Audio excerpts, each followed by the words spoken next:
Let's try it again. Welcome to Nerd Church. Yay, we're on. Welcome back. As a quick reminder from last session, we had a flashback last session where Potom spent some time with Professor Sendak and had some epiphanies about his batteries, and sort of shocked Professor Sendak with what he saw as physical evidence that the afterlife looks different than what was previously thought or known. Potom is now wrestling with the idea that his batteries are powered by souls, and has to think a little bit about what that means.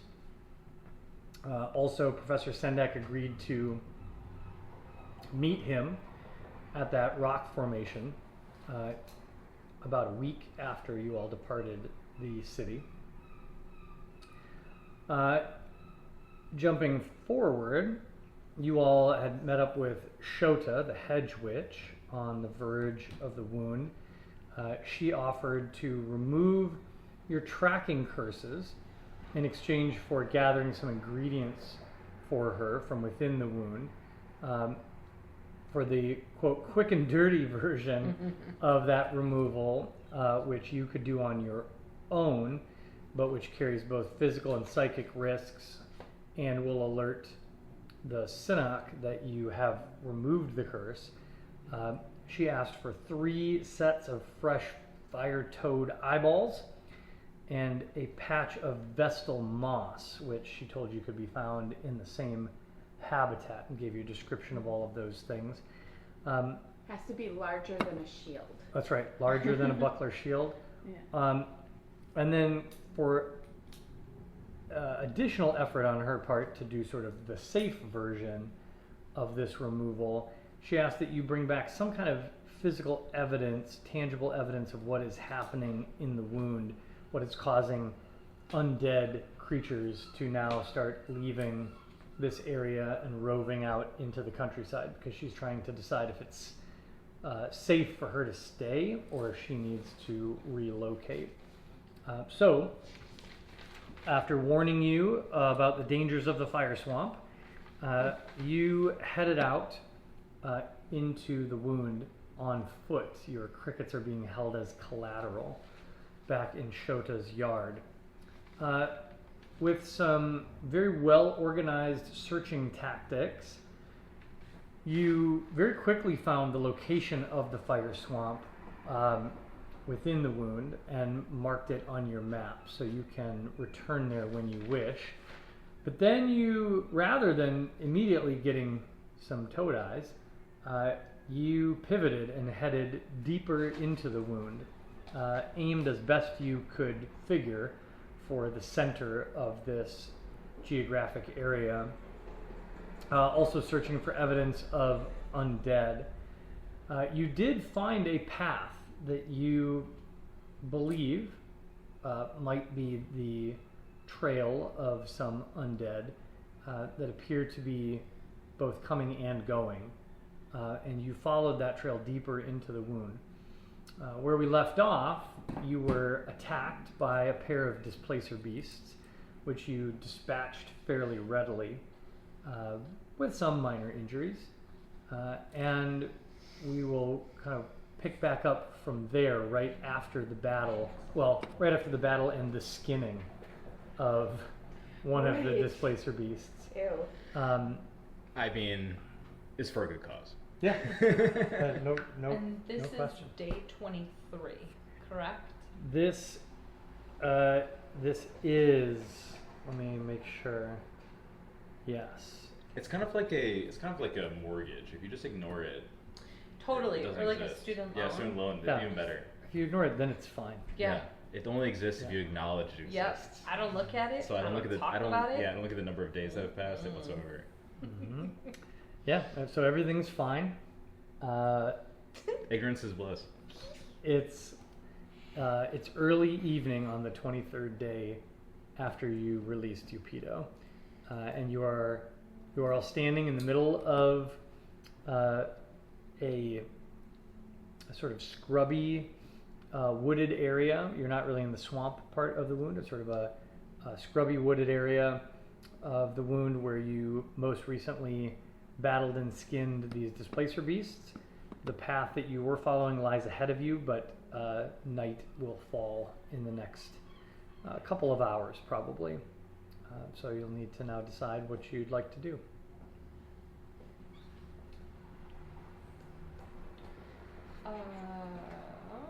And we did not long rest, right? So all of our stats or hit points. Correct. Are You have the same. not rested since the battle. Okay. Yeah, it would be great if we did, but it's the most hurt that Air has been in a long time.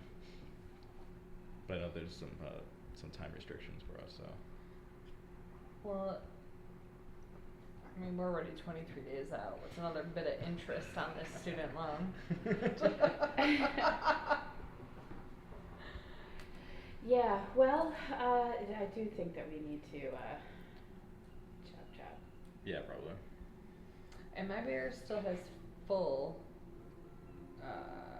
How long can I stay in a bear form? Great question. Like, I thought it was an hour at one point, but then I read that it was longer than that. But I don't know what the answer is to that. So let's see. This is not your character. That's why that's not helping. We switch to Pando. I was like, I don't even see this. I know I can get my wild shape back after a short rest. And it says 2 hours. You can stay in And your beast that's- shape for 2 hours before reverting back. and that's even if we are not in active battle, right? That's just the time. Yep. Okay. Yep. And that time will grow as you gain in levels. But Okay. But for right now, 2 hours is your maximum Okay. as a bear. All right. Well, I'll chill in there until 2 hours are up. Okay. All right. So Pando is remaining a bear. Are you all going to stop here and rest, or are you going to push forward? How are you guys Into doing on the hit dark. points? Like if we hit something else, do you need hit point recovery? If it's being offered, I'm about halfway. I don't want to give. I'm halfway as Yeah, well. about Oh, halfway. is that I'm not supposed to ask? Is No, that, no, is no. that taboo to ask? It's not a big deal. Okay. No, I'm personally deciding not to try to stay in character as much as possible. Oh, Or try to- gotcha. yeah, No, yeah. so how are you feeling? Do you need a rest or do you not need a rest? We'll go on the, feelings the, here. it stopped bleeding, but I mean, we might as well But they're rest. still We don't there. know what we're gonna hit, right? We don't know what Panda we're gonna bear hit. is just cleaning herself. So mechanically, I'll remind you, you could also take a short rest if you want. And on a short rest, you can Right. use hit dice to heal. So a short rest is kind of like you stop for an hour to 2 hours, I would get a wild You- shape back. bandage up Yeah. your wounds, that kind of thing. You have limits on how many short rests you can do before you run out of hit dice, but that is an option if you want Yeah. to do that rather than full on camp out and sleep overnight. Let's do it, huh? Let's do it. I feel like there's a chance we'll encounter something else in here, so if we can get something back. Okay. Does anybody need a refresher on how to use hit dice? Yes, sir. Okay. So when you in the interface, I do. yeah. So when you hit the short rest button at the top of your character sheet, it will show you how many hit dice you have. So at level 5, you would have 5 hit dice. And then you want to use up as many as you choose. You can use them one at a time, which is good strategy to make sure you're not using more than you need to get back all of your health. And you don't have to use them all at once. But hit dice are like a consumable. So they don't come back unless you get a chance to long rest. Okay.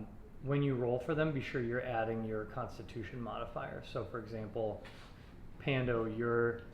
as a druid, you get to roll a d8, and then you get a +1 for each of the dice. Oh, So, weird. So I can just opt to do one. you can opt to do one. Okay. Yep. Just And to then get if you some- want to do it again, you can do it again, or you can choose not Okay. Mine says mine is a D12. It already has +2 on there. Do I have another to. That would be the only modifier That's then. the Yep. modifier. hmm I ended up having to do mine manually for some reason, but no worries. So There we go. then, just talking out to make sure I do this correctly, I did my 1d8, I got 8, that would be +1, so 9.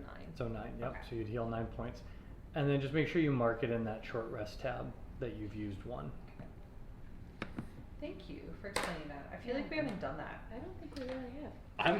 I would love for us to do it more often, honestly. Yeah, no, speak up, because I honestly don't think that I knew that. Short rests are great and underutilized. Yeah.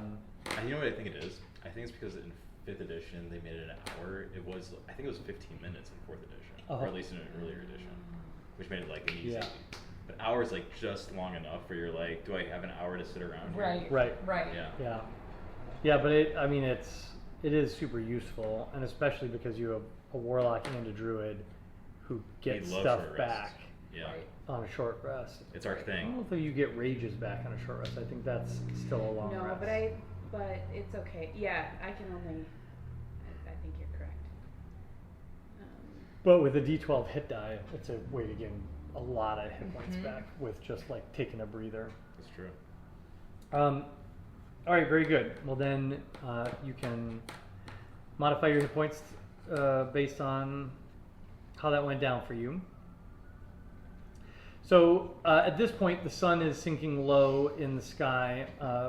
Pando, I'd say you've got a little time left in your wild shape form, but not a lot. As the sun is setting behind the trees, are you moving forward along the trail in the dark? Is our group, is our group moving forward? Yeah. Yeah. I would say so, yeah. Okay. Yeah. I believe last time Potham had a light that he was using, that he like secured on the steel defender. So you have at least a circle of light around your party. I'm gonna say I think it was dim light out to about 15 feet. So it's kind of like you've got a camping lantern hanging from this robot as you walk through the woods. So you can't see a long way.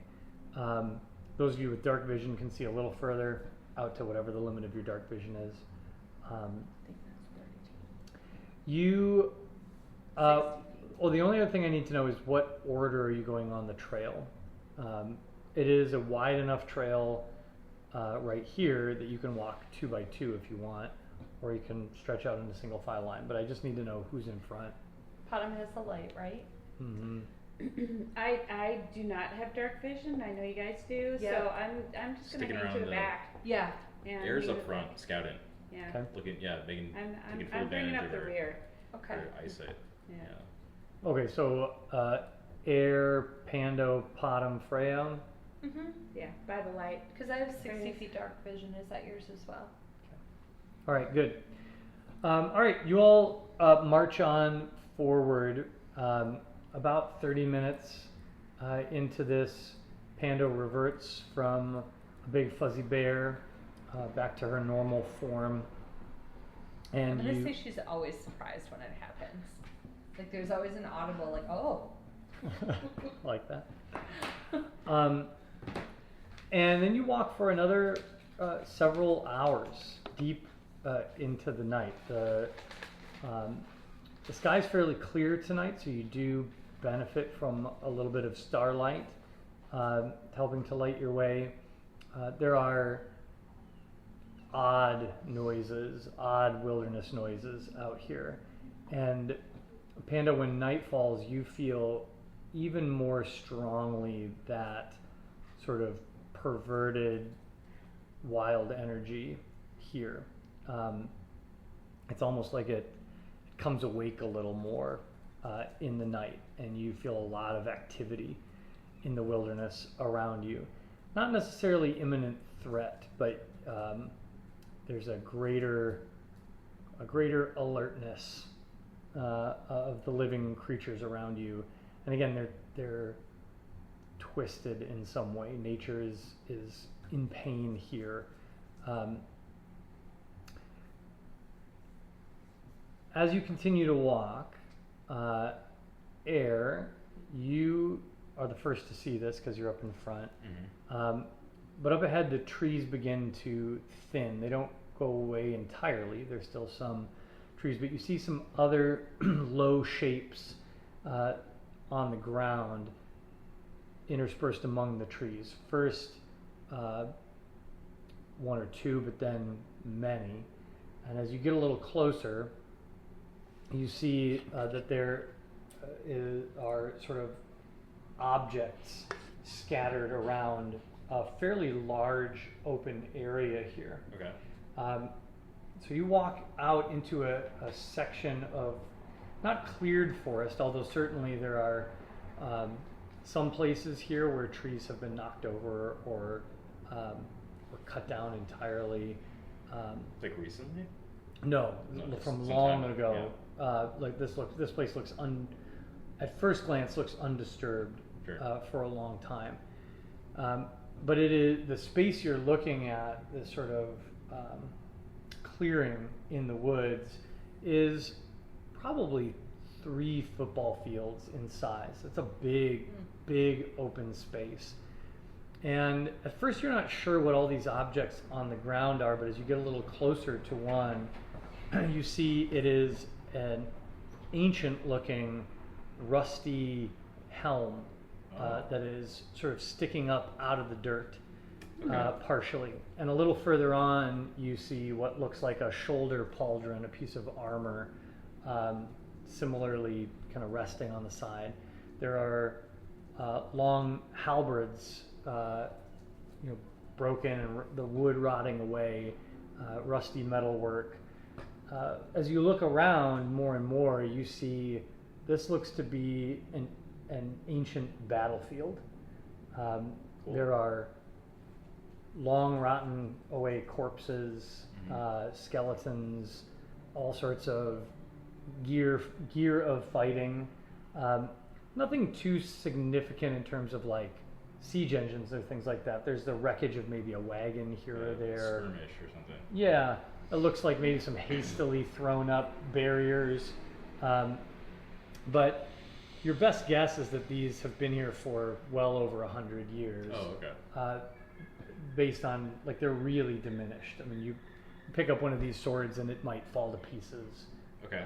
Is what you're looking at. Can I roll like an investigation or something about and try to identify the parties involved or Yeah, Or yeah, history. definitely. or history or whatever you think is more appropriate? Sure. Well, you guys tell me what you want to. I would like to roll investigation. Okay. I have to roll history. Yeah, go for it. Go for it. You I'll might get- identify things of interest and you can tell me what they mean. Yeah, I would say you'd get different information from those 2 checks potentially. So 22 for Well, history. okay. well, that's good. I failed you. Oh, I no, rolled a that's 9. okay. No, Okay. No, we it was a combined effort with the kid that came to fruition in Yeah. some way. Air's not pulling her weight right now. So I It think was fine. maybe the way this goes down is Air is picking among some of these artifacts, right? And Check out this rock. and you're Good job, Good Aaron. job. I think even with a 9, you're able to see like there obviously were 2 parties who battled here, and you can Sure. see they have different gear, and I would say you're able to tell fairly clearly that one side of this battle had much older equipment. So There's a technology differential or yes. So it's not a super clear battle line necessarily, but like you Right. can tell one of these parties,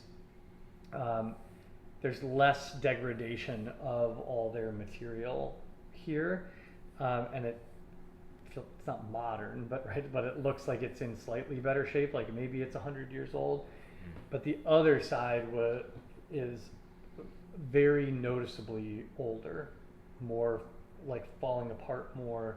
okay. There's more significant breakdown and degradation and rot and rust. You mean like from a literal time passing perspective, not a technology perspective. Yes, Okay. but a little of that too. Okay. Okay. Yeah, but it's very confusing Right. I'm to you confused, because I'm you're like, like, what? It's almost like if you came upon the root or the like if an archaeologist found a battle scene where Roman centurions had clearly battled against like pre-Viking era Sure. soldiers, right? The Picts or something. Yeah, where like you're like, no, that doesn't make sense, right? Like we got hundreds of years gap here. Like what's going on? When you bring this to Freya's attention,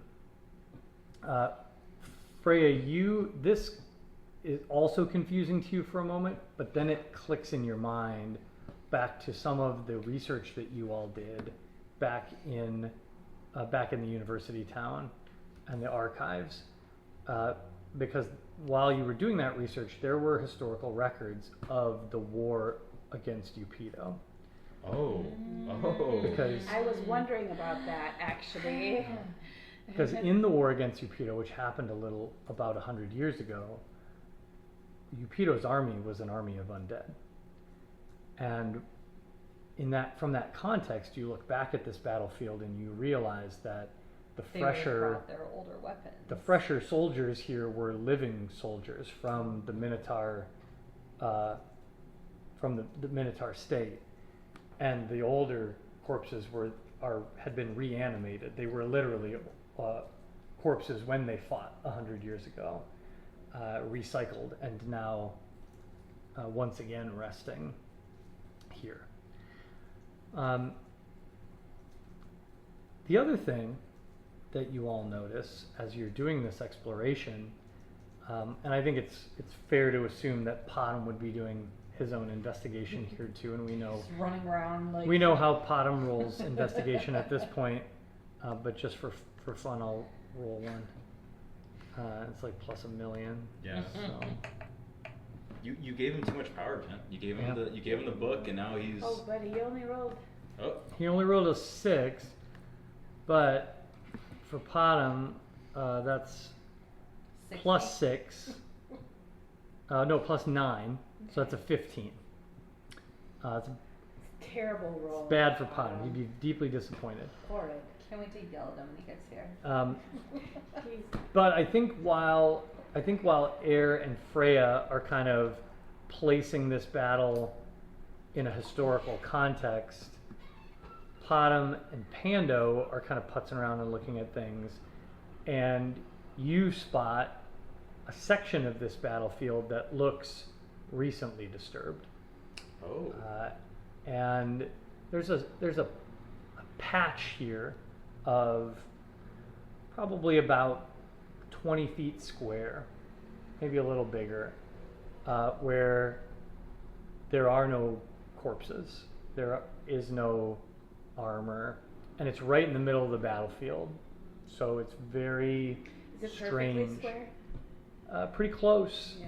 It sort of looks as if someone came in and just marked out an area and cleaned everything up out in the middle of the battlefield. Potom pulls out like a protractor or something. Yeah. He's Yeah. like too many right angles. Yeah, he's marking it out. Right. Mm-hmm. So, even though this is highly unnatural, would a nature check reveal anything because of the juxtaposition of like You could try. just how unnatural this is? Sure. Well, guys, it's a 7. Yeah. There's not a lot about the natural environment that's helpful to you here, other than I will say, though the area is cleaned of corpses and weapons and artifacts, it is not undisturbed. The earth is greatly disturbed here. So disturbed.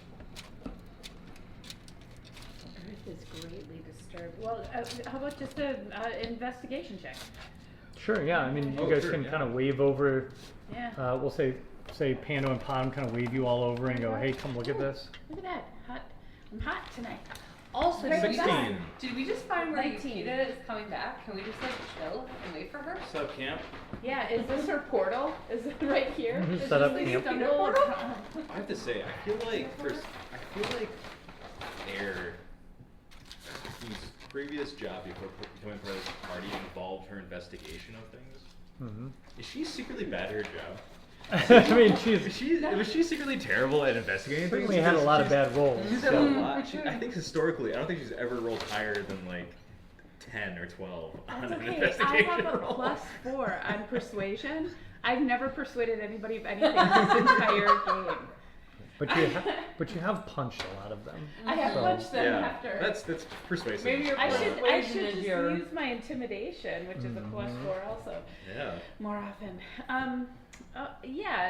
Well, 19 for All right, so investigation check. 2 good rolls there. So, Air and Freya come over and check out this area.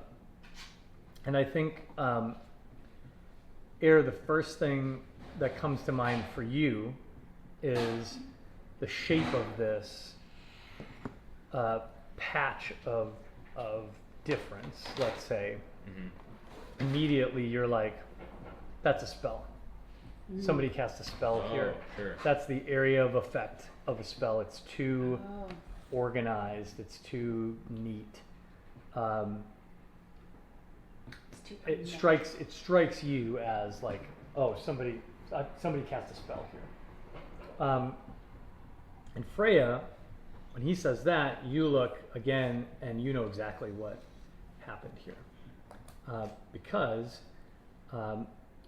long ago, in your battles in the north, you did have experience with this once, where you battled a tribe.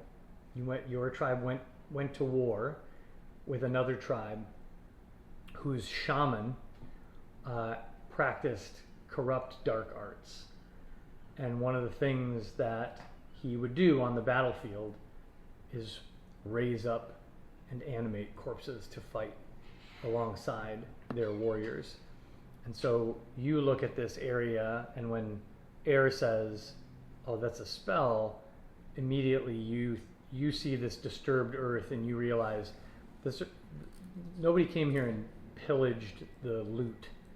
These corpses dug their way out of the earth, wearing their armor and swords, and gathered up their weapons, and they marched off from this place.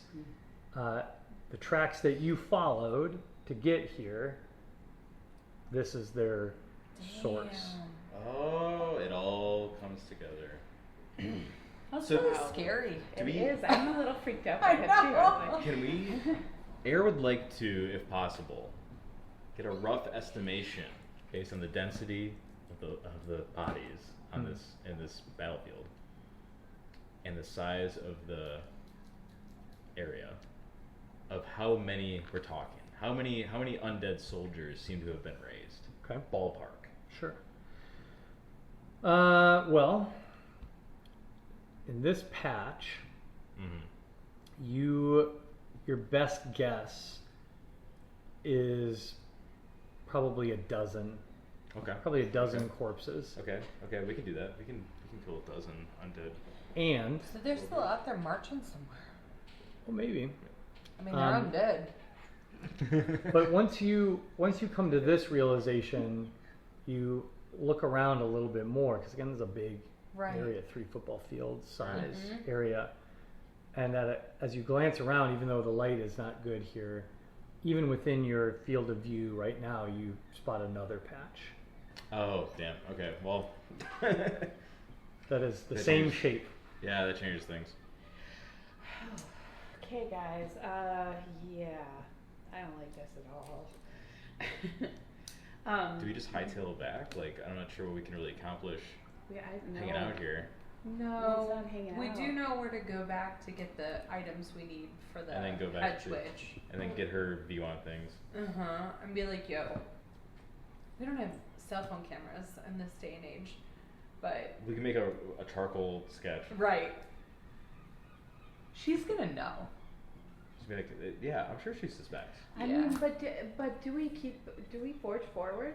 Is Upido around here? Is Upido in here? Forward where Ooh. though? Isn't this like Can- the end of the trail and the stuff?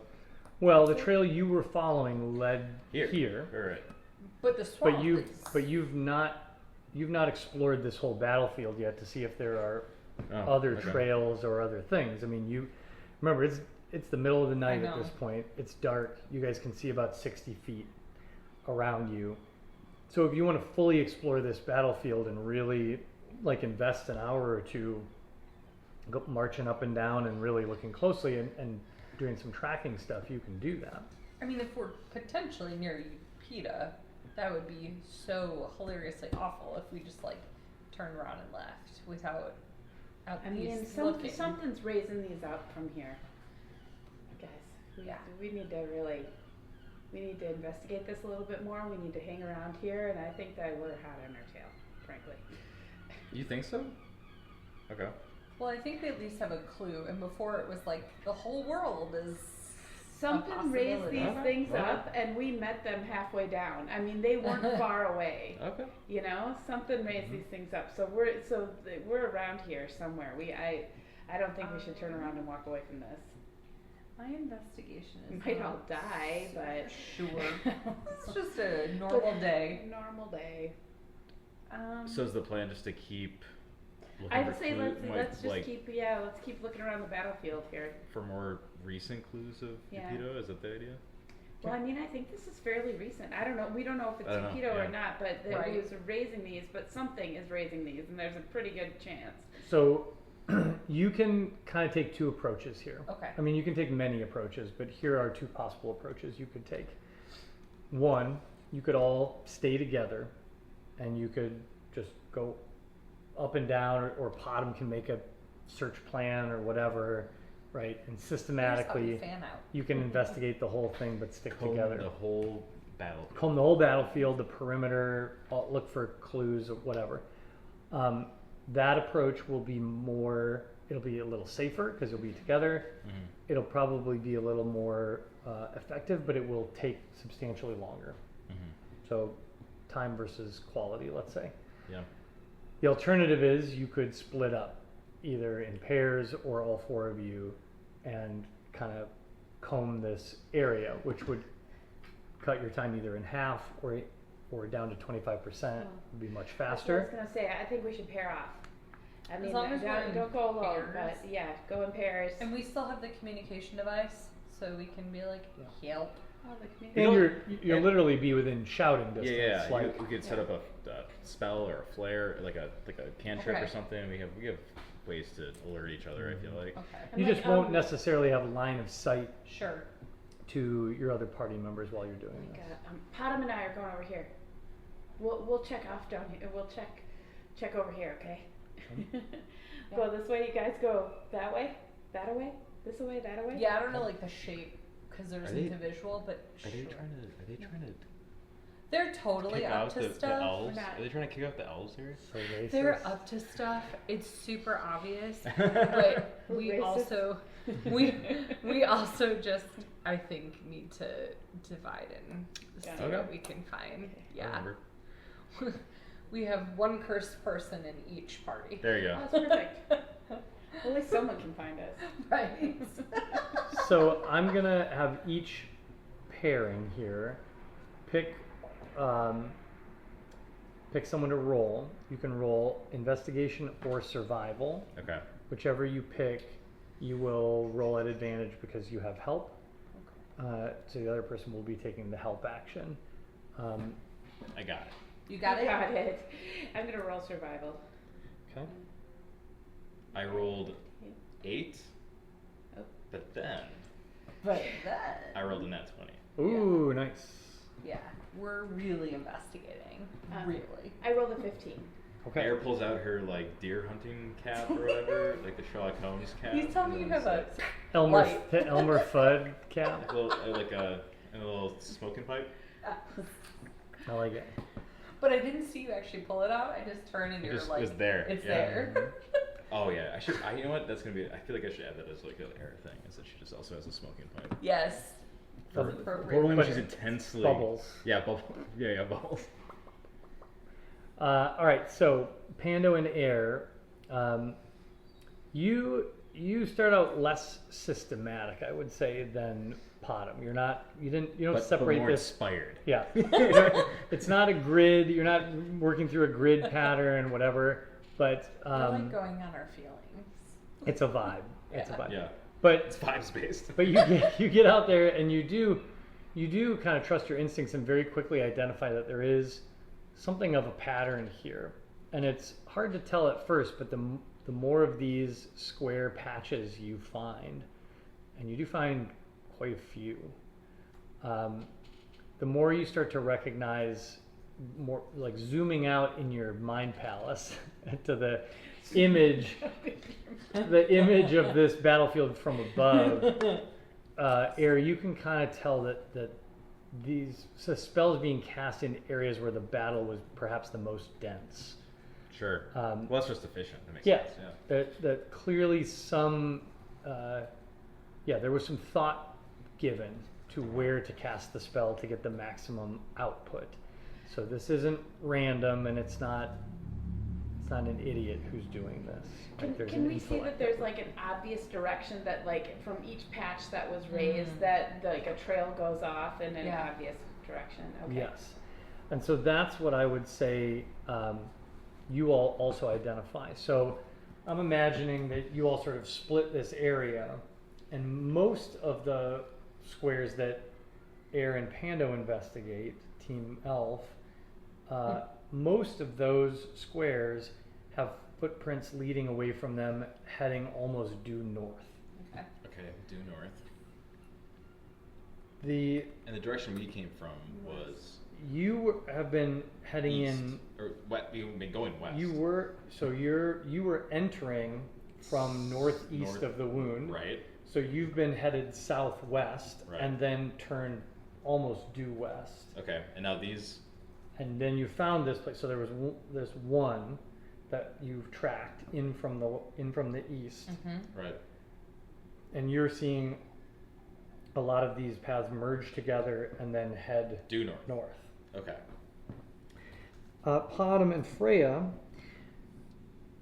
you're taking a slightly different approach. Podum immediately sits down and starts sketching out a grid pattern that you're going to follow, and is going on and on, gnome-splaining to you about the most effective way to As you sort Search of battlefield. search a battlefield and efficiency and blah blah blah. And Efficiency coefficients and. you not vibes necessarily, but you have been on a lot of battlefields. You've walked across fresh battlefields right after a battle is complete. You've come across battlefields where the bodies of your soldiers were being picked clean by crows and ravens. Like you've seen what an old battlefield can look like. So you've got a sense of this, right? You can see hasty fortifications were made here. This company made a stand here, right? So you come to some similar conclusions that Aaron and Pando do, but for different reasons and from different places. And as you're sort of feeling the flow of the battle in your mind and picturing it, Asmund Kimba starts speaking up. And it starts as, not as him speaking directly to you, but there is a tradition among your people, something called the battle chant. And the battle chant is not something that's done in a battle, but it's a sort of a musical storytelling that happens after, or a way to reflect in community on battles of old. And it's sort of this ritualized chant that tells the story of a battle, the ebbs and flows, the things you're picturing in your mind. Kimba is sort of in this sort of low thrumming voice chanting that same story of a company charging forward and a line crumbling under a cavalry assault, and a troop of pikemen holding and plugging the gap, and right, and he's sort of chanting about this, and you can start to picture the battle vividly in your mind along with this chant. And as you kind of fall into this rhythm and hear his voice, and you're walking, you find your steps sort of guided. You don't lose control of your body, but you're sort of guided, and you stop at a place on the battlefield that is near to one of these squares, and sitting just outside of it, sitting atop a rock on its side, looking like it's maybe fallen and has been left here. is a raven skull, about the size of a little bigger than a golf ball, Okay. beak and all, and it is the reason it catches your eye is that it's on a silver chain, and it looks like it's just fallen here. Freya is Freya, and of course she picks it up. Yeah. Freya, of course Freya picks it up. That's Uh, what Freya does. Do we know any connections to a raven? We don't see it. They see this. Mm-mm. Right. Yep. Yeah. Mhm. Does Potom do anything as I'm picking it up? Is Potom like, it doesn't make you do. I mean, Oh. probably. that feels very positive. for fingerprints. Yes. You've contaminated the crime scene. Every time. Yeah. Don't touch it Yeah. until we look at it. For sure. His tiny legs running up to Yeah. you. No. Slaps it out of your hand. No, that's mine, touch it. gnome. I think you, as you pick it up, I think you almost realize what you're doing as you pick it up and brace yourself for something to happen. But nothing does. Other than when you pick it up, Asmund Kimba seems to sigh deeply, almost like in relief, and then goes silent. My instinct was just to put it on right away, the chain around my neck. So But- it's not big enough. Okay. This is almost like in our world, this would look like a keychain. Okay. Like it's that short of, it's just a little loop of silver chain. Okay. It might not even fit around your wrist. Wrapped around your Well, I'm sword gonna or put it in something. my amulet. Or yeah. I'm gonna put it in my amulet. Okay. Yeah, fair. But I'd like to look at it first. Examine it a little bit. Fondle it. It's it is very out of place here because you can tell this is a fairly new skull. This wasn't here when this original battle happened. It's not aged. It's not yellowed. It looks like a Fresh. newly preserved raven skull. It is completely clean of any meat or flesh or bone or flesh, anything like that. But it's Maybe bright used white in and a new. Oh. spell. Asmund, do you know what this is? Asmund Kimba? You get no response. He's silent. He's silent. As soon as you picked up the I'm like, Charm. hey, Potom. I'm just like, Potom, he's quiet. I'm like, do I hear anything from in the background at all? Or do I just not hear him? Or like the noise even from the background or whatever sort No, I of wouldn't- connection is lost? I or- wouldn't say it's not striking you as like the connection is lost. It just feels the same as the times when he's not talking. Yeah. But as soon as you picked it up, he sighed and then went away. Okay. Potom, yeah, I'm going to ask Potom to just hold this for me. I'm going to give it to Potom and ask him to just hold it for me for a minute. Okay. See if he'll do it. I'm thinking Potom probably like wraps it in a cloth. Yeah. Like he doesn't want to No physically direct contact. physically touch it. You're like, yeah, put it in this hanky. Yeah. Yeah. Yeah. Mhm. Yeah, when you hand it off, nothing changes. No, nothing changes. Asmund Kimba is still silent. Right. Who knows?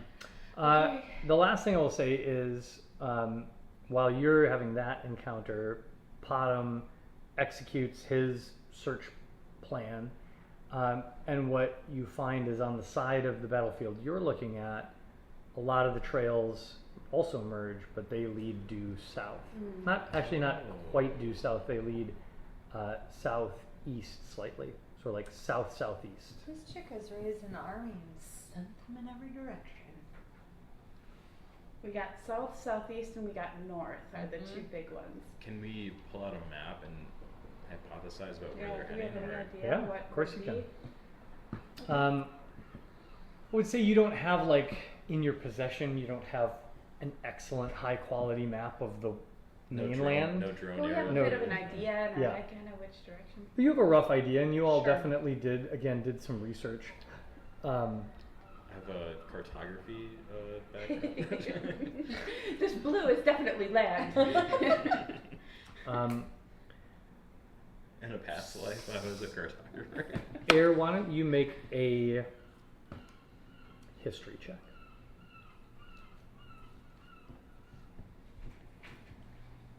Seven. She's not very. She didn't pay attention to school. Yeah. That's what I would say. I mean, here's what you know. Due north of here, due north of the wound, Right. based on where you are now, would, if they didn't deviate from their path, would take these undead minions right into the heart of the mountain range that Okay. separates the Minotaur vassal state from the lands of the humans, from Okay. the Griffin lords. Right, and there's that. Right, and then there's that. We know about that city beyond the. That's right. Yeah. Yeah. South and slightly east, that path is generally aimed towards the area that you all were previously, around With the Nantong. school? No. No. Towards yeah. Nantong and Teshiar, Okay. and the river down there. It's been a while since we were there. That was before we Yeah. were at the university. Yeah. Yeah. But this is aimed more south than Nantong, almost more aimed towards Teshiar. But if they were to continue, they would head past Nantong, and the mainland continues for quite a while until it eventually runs into the Right. ocean. Mm-hmm. And you've not really been down there, so it's Right. hard to know where that might be. Jeez, I'm not sure what to do with this information. I know, because it's. Do we pursue I mean, what do it? we do? Do we just pick one? Do we just pursue it? And then what? And then just do we? But like, to what end? Yeah, Because yeah, like, are we fight gonna some- divide and? That seems very I was gonna dangerous. choose one. I would say north, but And We kinda east came is from the the direction of the hedge witch, right? Yes. east north. E- north. northeast, yeah. Northeast. Northeast. That's true. I kind of want to go to the cool I just mountain don't- town though. Can we see anything else though around? Does it look like there's any sort of current activity on this battlefield? No. That we see? No, it's been very quiet out here. Now you all have been out here at this point for almost 2 hours. Right. It's And we fought those random people that weren't even here on the battlefield. it's close to midnight at this point.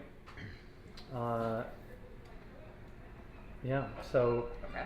if you intended to get your toad eyeballs and such, Mm-hmm. and go back to the hedge witch, you have a full day of travel to make that happen, in addition to whatever time it takes you to Get get, toads. get your eyeballs. I Right. would like to return to the hedge witch.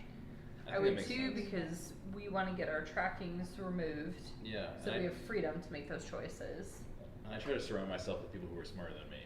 So So you're like, I gotta get out of this. These dum-dums are really holding me back. I don't know, Miss Investigation. you don't want to be the smartest person in the room, okay? That's not Like, good. That it's means a you're real in the, burden. means you're in the wrong room. Well, okay. My inclination is that we press out. I'm really feeling the urgency of finding Pito, and even more than even more than getting the trackers removed. I mean, we I mean, find it is Pito. in line Yeah. with that. So you guys forfeit your beetles if we do that. Your Crickets. Pito's- Well, Crickets. Sorry, I'm Air's not sentimental, so. True. True. I mean, very I feel like just by the Susan means would find a good consideration. place to live with the Hedgewood. Okay. We have a certain amount of time that we have to get back to Shota. I don't She have didn't a really give you time she in didn't my really give you a notes. deadline. But information for her would be more useful. I would like to hear her take on things. Okay. We have a lot more information, Alrighty. right? Okay. I just. What do you have against hedge witches? No, No, I don't. just wanting to I just have. pursue. I feel like we have been massively distracted, and time is ticking. with I this. mean, and for all we know, I won't even look at our dungeon master because he'll just smile. But for all we know, like tomorrow's the day that shit just hits the fan. Right. So Well, I've made peace with my God. So. I just mean, like, we don't know if we should follow south or if we should follow north. There are very clearly two. Well, okay, Yeah. I guess if we are going to follow one, we could follow the north path. Alright, These- guys, tell us what's going on. They just tied me up. I'm being abducted. Yeah. What is happening now? He's very calm about being Yeah. abducted. It seems to me like, was he really abducted? He would Right. kind of react like that anyway. You like, should inform him that he should be more upset about being abducted. 2, 3.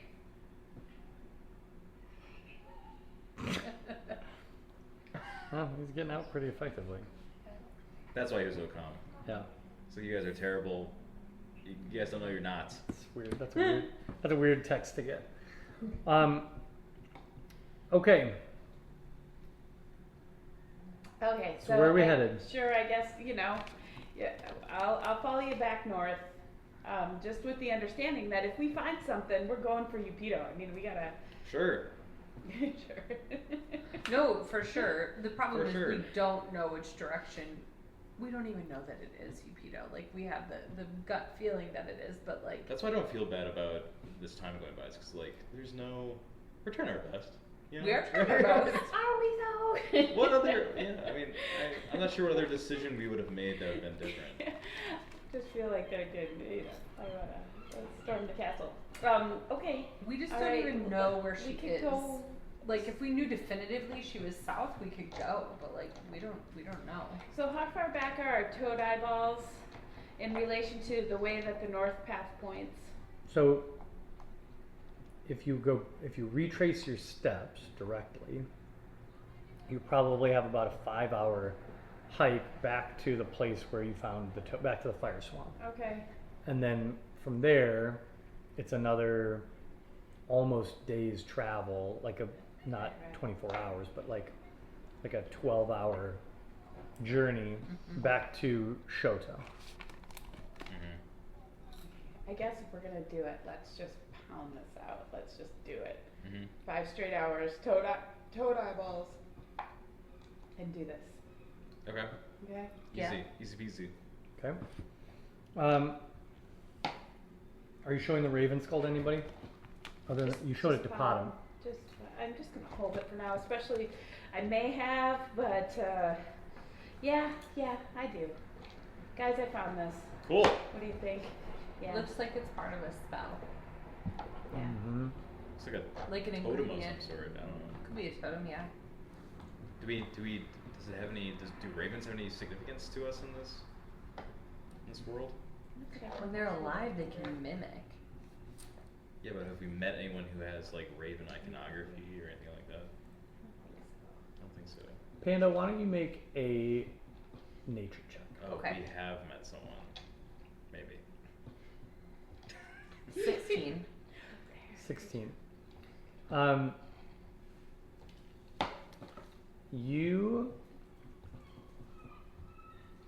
You feel through the wild a connection to this skull when you see it. Okay. There is some energy feeding through this that stands out from the sort of background perversion of energy, of the wild energy around this space. It's not clean, but it is distinctly different. This thing is giving off strong nature magic, but it is not of the wound.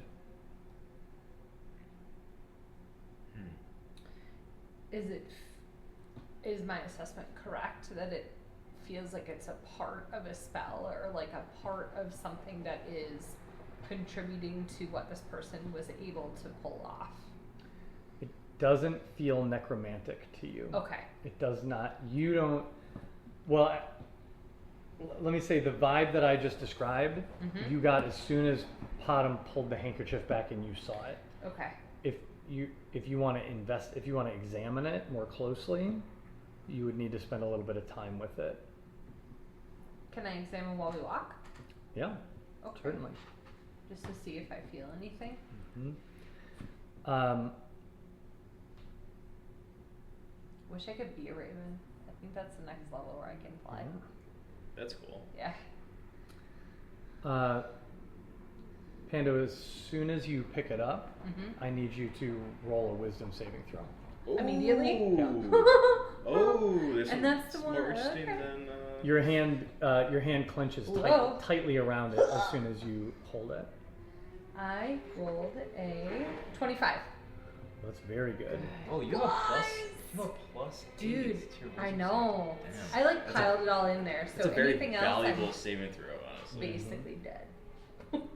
As soon as you grab this thing, you feel an incredibly strong urge to wild shape. Oh. Do I? Does it force me into it? Because you rolled what you just rolled, you get to choose. It If you want to wild shape right now, you can. Fortune favors It's the pushing you. It's pushing you hard to do that. I feel but like- you can also resist it. But you need to pick. I feel like because it's pushing me hard, I want to go with it because Yeah. I don't understand why it is, and I like being in animal form almost more than an elf, anyways, lately. And so I wild shape. Into something that runs really fast. I think What do you I think have? it decides. I think it's Oh. determining. Some, Is maybe, it I don't know. determining what I wild shape into? Yeah. Oh. Do you want me to read my note of the things I can wild shape into? What if No. it's a cat? What if it's a flea? What if it's I know. it's Oh a my grasshopper? I'm going with it. All right. You surrender to the I wild surrender shape. to It's it. a hummingbird. You all watch as the Pando that you You're like, know, oh, guys. I'm like, hey! her body and everything on her collapses in on itself and compresses down, and you see A turtle. sleek black feathers burst out around her. Yes! And standing in front of you, perched on Oh, on, I have a, goosebumps. on an old stump, is a large, sleek feathered raven that looks up Cool. at you with intelligent eyes. All the rest of you. Pando, you're beautiful. Pando, I also need you to roll a d6. Oh man, this is This is where I die. we're just become a raven forever. Just a Right? permanent raven. 3. Okay, nothing happens. Oh. Oh, That's a lot of buildup. did we want You- something too? You, in that moment, you are reminded of something that the unnamed female Minotaur druid told you on the outskirts of the wound, Ooh. which is she warned you against embracing your power inside the wound. Oops. Oh! Actually, fun fact, I forgot you wild shaped in that battle too. I need you to roll a d6 again. Oh. Oh. Wait, that's a retcon, isn't it? It is a retcon. Yeah. It's alright. It's alright. 3 again. 3. Okay. Pando, fly up and see if you can see where some of the things are. Can I fly? Because technically I You're a can't. You raven. can fly. I'm sure You you're. can I'm fly. sure you I mean, a raven can, but like, I'm not supposed to be able to. Like, really specifically, it's like, you cannot fly and you cannot swim. You're a raven. Shit! Is there a raven stat block or something? I'm gonna Yeah. say that Pando Raven flies a little bit like Superman taking off. Oh! yeah.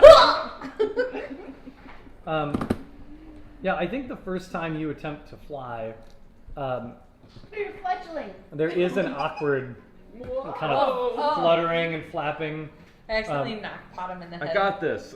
But part of the wild shape is that you do actually become the creature, right? So Yeah. it's instinctual for you. This is And exciting. once it You clicks just look in. like a baby Robin the first time. Mhm. Right? I'm like, whoa. I got this. I got this. But once it clicks for you, two sort of swift pumps with your wings, and up into the sky you go, and you soar a couple of lazy circles around your party, in ever widening circles around the battlefield. From that sort of higher vantage point, Can I do like a perception check from up there? roll it at advantage. Okay. 27 was my first one. 23 was my second one. Okay.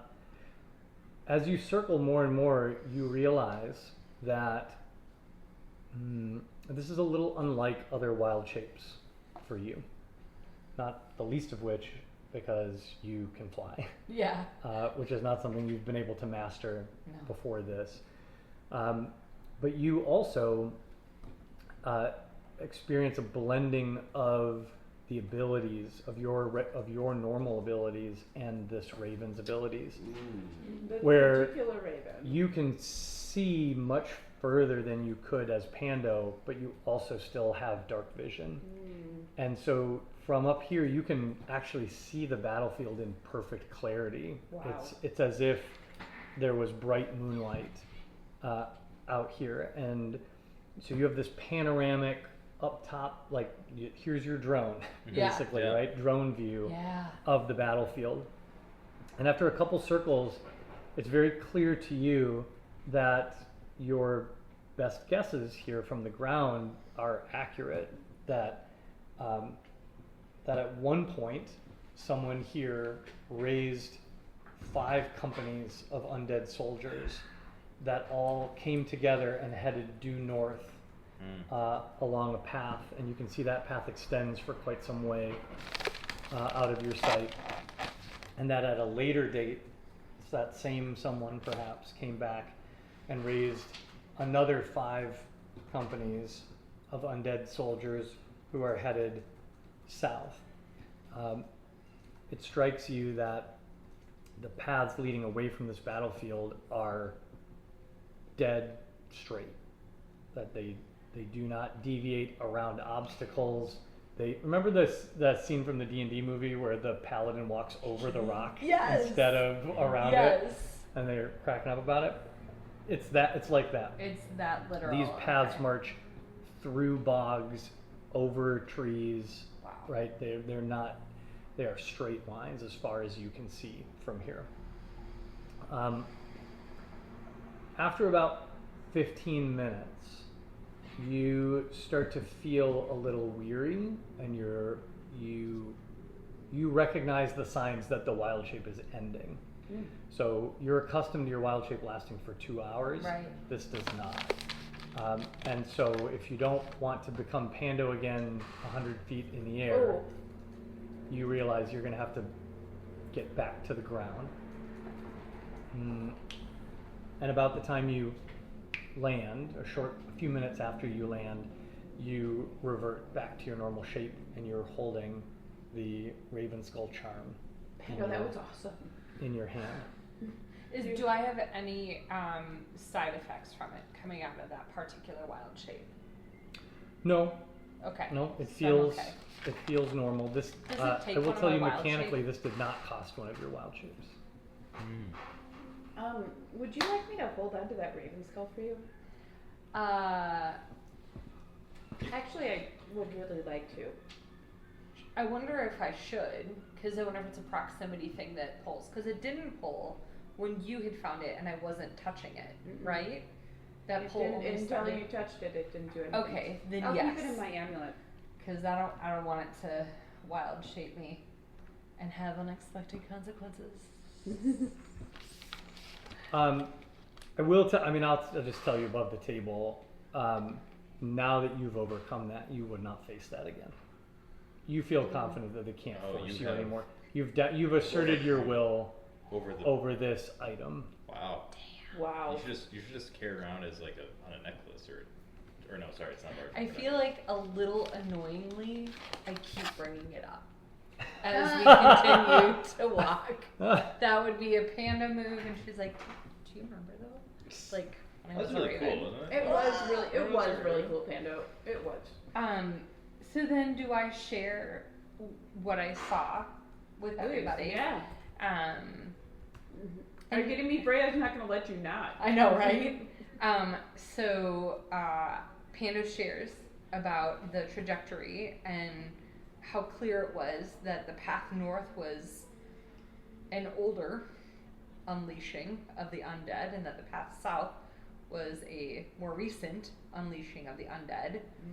and that they are very clearly walking in a straight path. Could I see where they ended when I was up there? It Distance. just goes on and on and Yeah, on. you would have had to fly miles. Okay. Like older as in like days older, older as in years older. Was I able to tell that with my perception check? Like length of time? No. I think you were able to tell somewhat just by like areas that had regrown or the Sure. like the path, like weeds had grown back. Well, And we're talking like potentially decades no, or like days. days or weeks. Okay. Yeah. Days Yeah. or weeks versus days. Yes, I would say, because some stuff is starting to grow back in the north, and the south path looked pretty freshly trampled. Well, I bet Yupido is maybe with her undead army. That may or may not be this undead army. True. And then the question becomes, So if you're very concerned about Yupido, I am yeah, quite. the question becomes like, why are they going in two different directions? Like, what's the end game to that? Is there a meeting point? Because it's like polar opposite directions. maybe they cross the North Pole and the South Pole. And then they meet the other side of the world. Okay, let's start digging underground Mhm. right here. Slicing the world in half. Okay. Well, I said we follow a first in, first out philosophy, and we go north. Okay. Shocking. We're going for the toad eyeballs, though, right? Oh yeah. So we'll go for our toad eyeballs, and then we'll try to meet back up with the path. I want to have a hedge witch on speed dial. You know, Okay. Yeah. I'll be on good terms with her. Let's speed dial it. In my thought process, Never and know it when- could be yeah. unfounded, but like my thought process is, if something happens with Yupido and we don't get to her in time, and then like our bracelets go off and we just like explode or something horrible.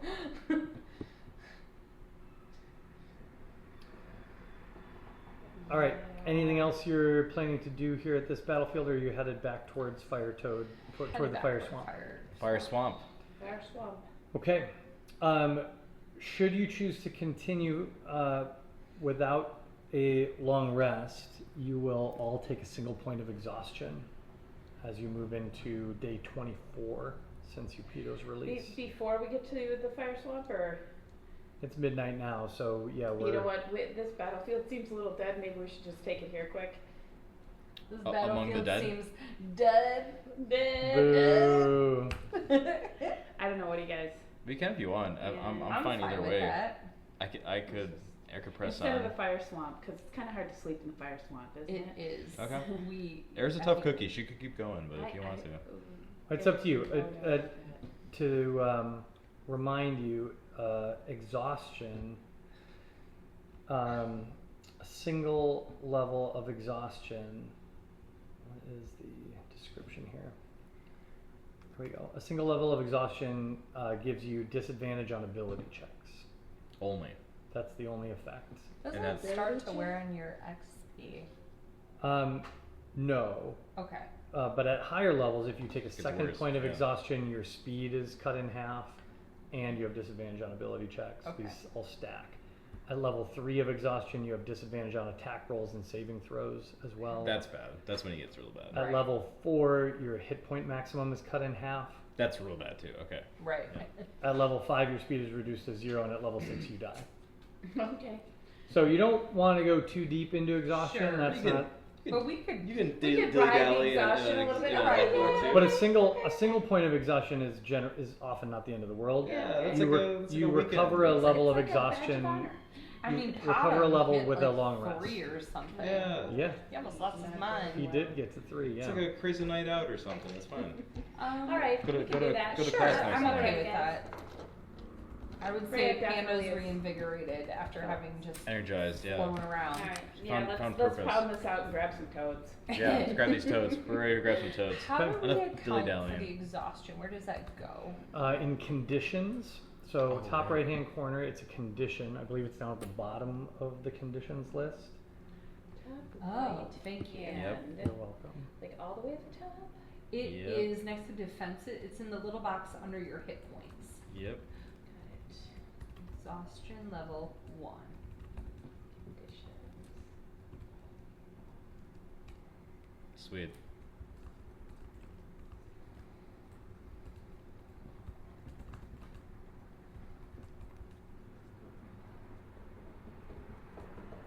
Stunned, poisoned, paralyzed. I didn't even know this was here. I know. Incapacitated. Incapacitated. Okay. All right. So we're find some toads. Mm-hmm. Yeah. Oh, what are we gonna do? Are we taking them live? I think we have to, right? Well, or it or They have to we be to- fresh. Is what- Fresh. Yeah. I just. So we 3 have any sets of fire toad eyeballs fresh. Oh, was the moss here too? Yes. Alright. It was all in the same spot, so we have Can I cut a big piece of moss? The size of a bucket. larger than a standard shield. All right, hang on, friends. When you get back to the fire toads, Yes. Yes. then we're going to switch to our map. Oh, okay. Because once you enter the fire swamp, you're going to need to go. You're going to need to go toad hunting and moss hunting. You bet we will be. And we're going to do that on the map. The digital map. Yeah. Sweet. Y'all remember how to get in there? Oh. Should we are we checking about Alex, or is this kind of No, a no-go? he can't. I don't know. He's I don't know stuck if Alex is going to happen. He's not going to. He's stuck in the hells. Alrighty. He had to do one more route and that. Oh wait. Yeah, no.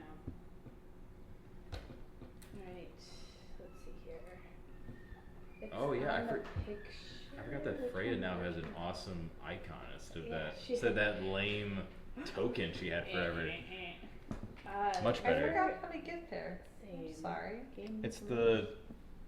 the play button at the top This right. one? Yes. Top Thank right you. play button. Oh yes. All right, I've got you in the swamp. I created some fog, which hopefully works. Can't see anything on our end, so it's working. Good. Yeah, great. It's all fogged up. Oh, do we still have the Astral Elfstar Priest? Oh no, she. Oh, she you has to got go- fog? You have frog Do I too. have fog?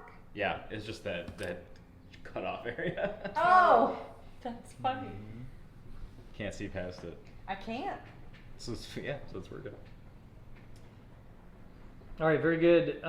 So we're not in combat technically, but we'll use this to do some exploration as you hunt for moss and frogs. You've got a good description, or toads. You've got a good description of what these look like, and you know you're in the right area.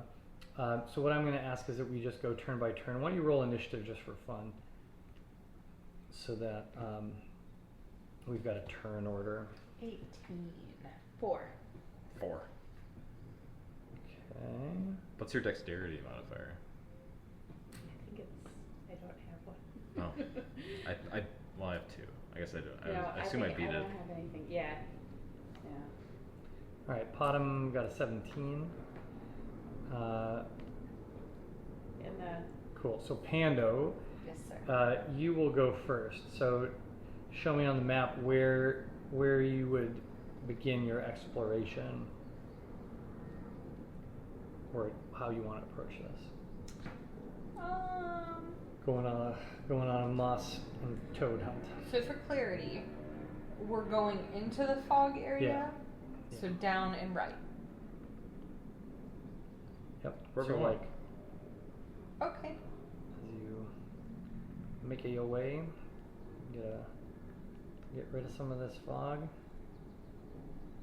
It's still pretty dark out. So dark. So, why don't you roll a perception check for Okay. me?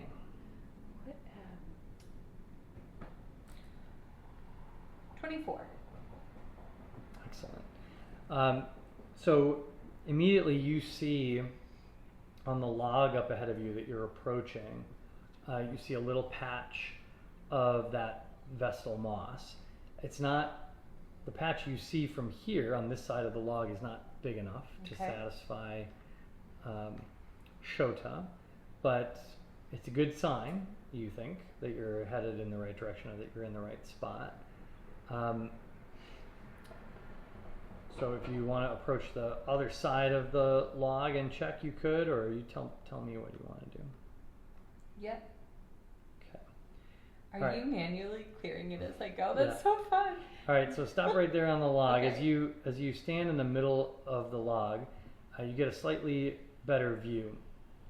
So the log is over the water, and you can see from here down below. You see a fire toad, or what you Ooh. assume would be a fire toad, because it is a toad roughly the size of a good sized dog. And though it is mostly colored to match the surrounding swamp, it has sort of a crest of red scales down the middle of its back that sort of stand out, and they glow softly in the dark. You also see at your feet quite a bit of that Vestal moss.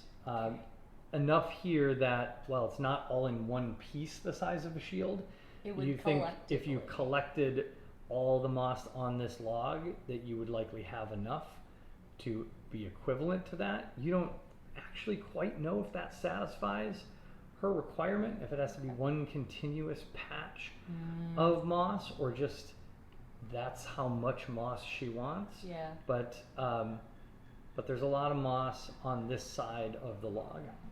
Okay, so then call back to everyone that I found moss and frogs. Okay, very good. Next up is Potom. Potom is What are we gonna do with these frogs when we get them? yeah, that's a good point. Yeah. You got to make a plan here, because those Right. the eyeballs need to be fresh. How long could they survive in the bag of holding? I mean, Forgot. how long could a frog survive in the? Yeah, If you, yeah. Or if you put the fire toad in, Yeah. Into the bag of I holding. believe a bag of holding has 10 minutes of air. Okay. Oh. Oh yeah, because we had to put people in it. Okay. Do we have something we could form, like a leash? Like a fire resistant leash? Let's see. What else do we Potom. Potom, look in your Potom. bag. This is Potom's territory. Make us something, Potom. Do something, Bottom. Do something. Make a something of Do you have some kind of net or pheromone something like that? attracting. Yeah. Let's see. I don't entirely. I mean, You're not half the best. time I feel like He makes up. Alex just goes, "Well, my character could do this." I And, know. and we're just like, okay. He just makes a thing that does it. We just don't have the energy to fact check him. Right. I think. I know what it feels like to be like a Trump debate moderator. Right. Right, CNN. CNN will take care of this later. Whoops. They'll put a banner on the screen or something. Okay, so I think Potom offers two possibilities that he could think of. So one is you could try to preserve these eyeballs after removing them from a dead toad. And his suggestion there is basically he could make like an igloo cooler, Okay. basically, Yeah. right? Yeah. Like he I'm could. on board. Would He- the purple goo help at all? Could we put them in purple goo? You could try. You guys don't know a lot about the purple goo. So nothing I know about the purple goo would suggest it would help. Okay. I mean, what you've seen the purple goo do in the past It's is corrupt. and transform things into mutated versions of Or hold themselves. them in stasis. Is what I was thinking. Didn't know. Oh, well, okay. Well, That wasn't really stasis so much as active transformation. yeah. Okay. Yeah. Okay. Controlled transformation. But what Potom does suggest that he could do is basically using so prestidigitation is a simple spell that can be used to do simple things like warm a cup of tea, cool a drink, that make a little noise, Breeze some make some eyeballs. breeze. So I'm gonna generously say I think that he could use a magic like that to create like a little, basically like a cooler that would keep them cool and fresh enough if you headed immediately back to Shota after gathering them. Mhm. If you go off on some big journey and take more No than good. a day or two, then they might turn. He says, alternatively, we could try to capture 3 toads and keep them alive the whole way back. Which is I 12 mean- hours. Could I carry one? Do these things spit fire or anything like that? I'm just wondering. I guess we're about to find out. Yeah. How big are they in relationship to our bodies? Well, all your bodies are different sizes. Oh, are they related? That's right. Let's not pat them. Picture a typically sized German Shepherd, Okay. Okay. So they're yeah.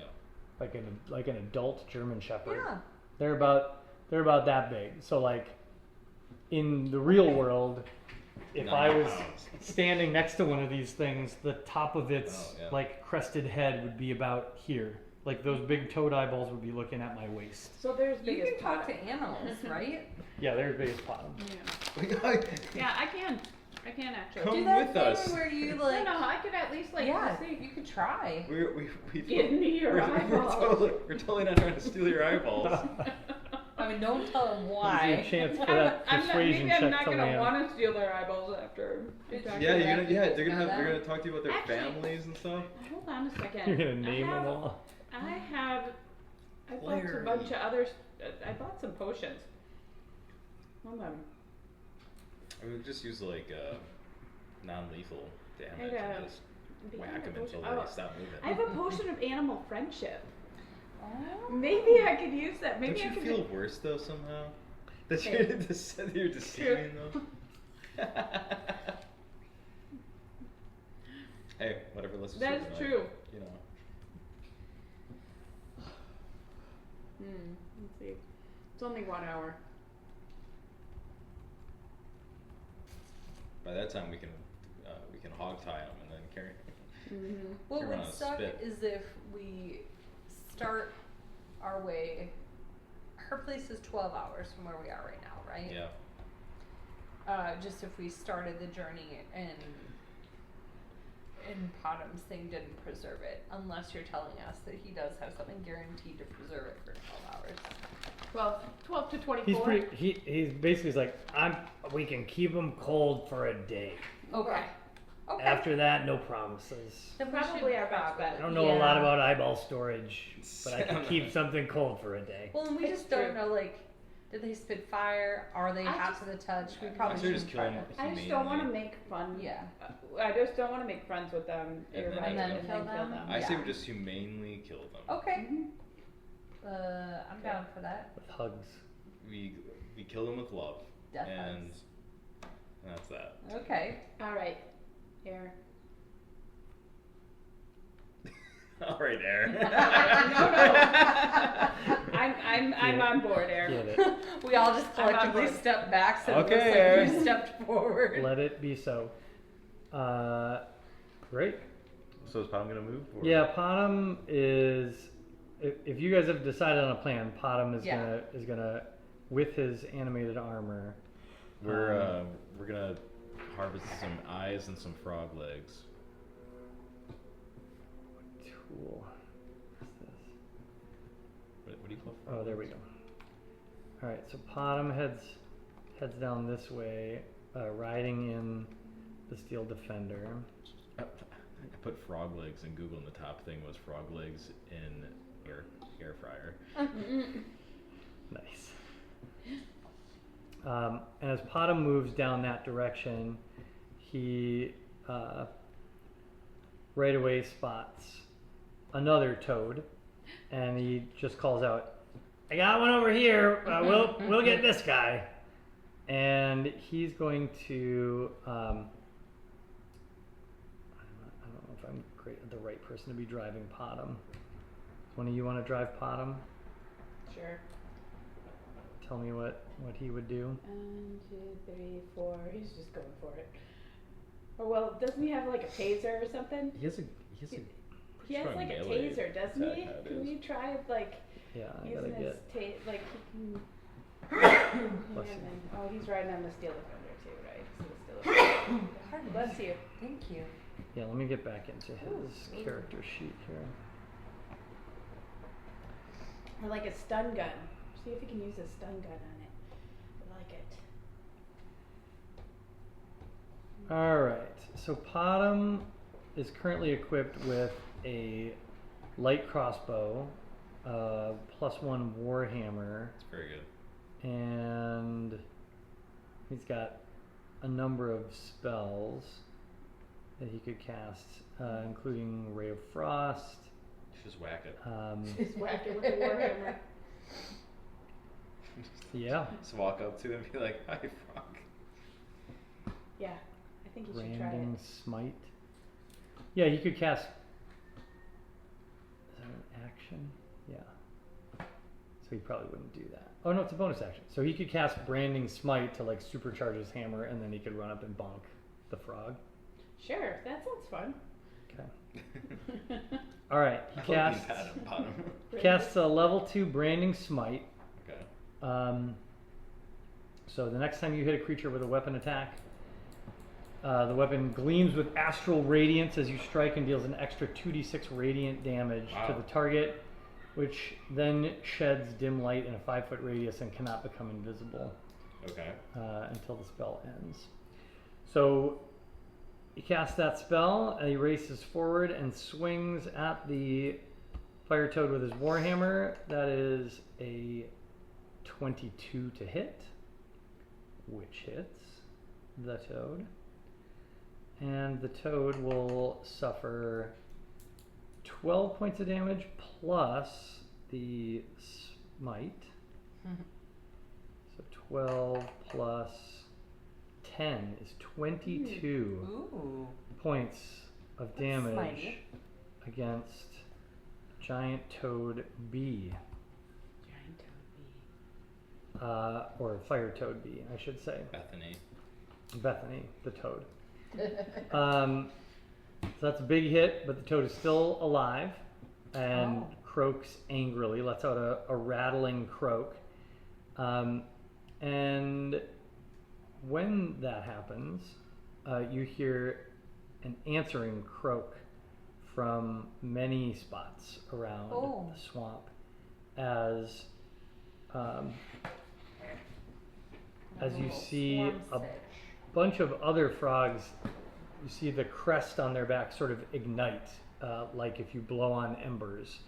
And so suddenly you can now see the glow of a total of 4 other frogs out in the swamp, or toads. Is that like a book that's just an icon? Yeah, that's just something I didn't remove from the map I stole. Can't leave something cool like that. I thought, oh my god. We found a book, you We'll guys! be fine. No, that's somebody's watermark, the That's person I fair. stole the map from. That's fair.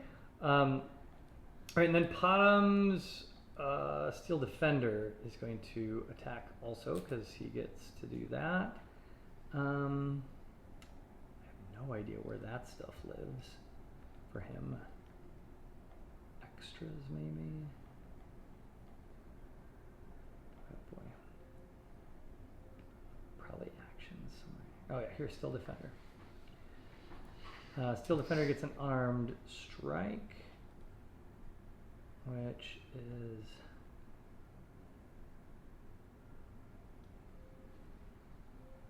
+1 strength modifier. Man.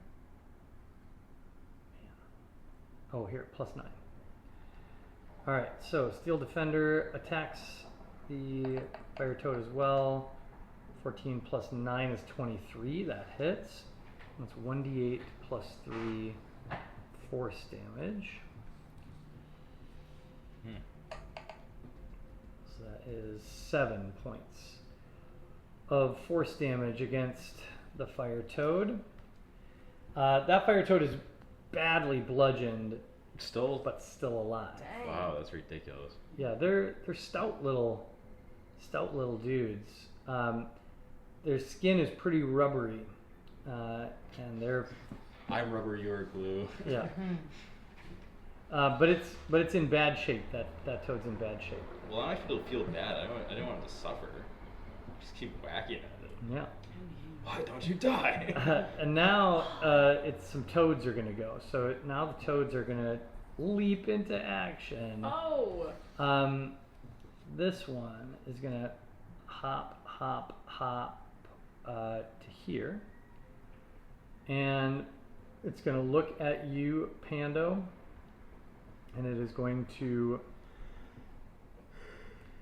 It's gonna belch out a small fireball from its mouth.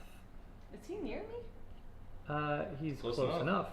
It's like Uh, 20 Ranged feet attack. away. he's 5, 10, 15, yeah, he's about 20 feet Okay. away. So a softball sized ball of fire bolts out from the toad's It does. throat and launches towards you. And it is going to roll to attack. Can, Does a 22 hit you? Yes, it does. So you are going to enjoy.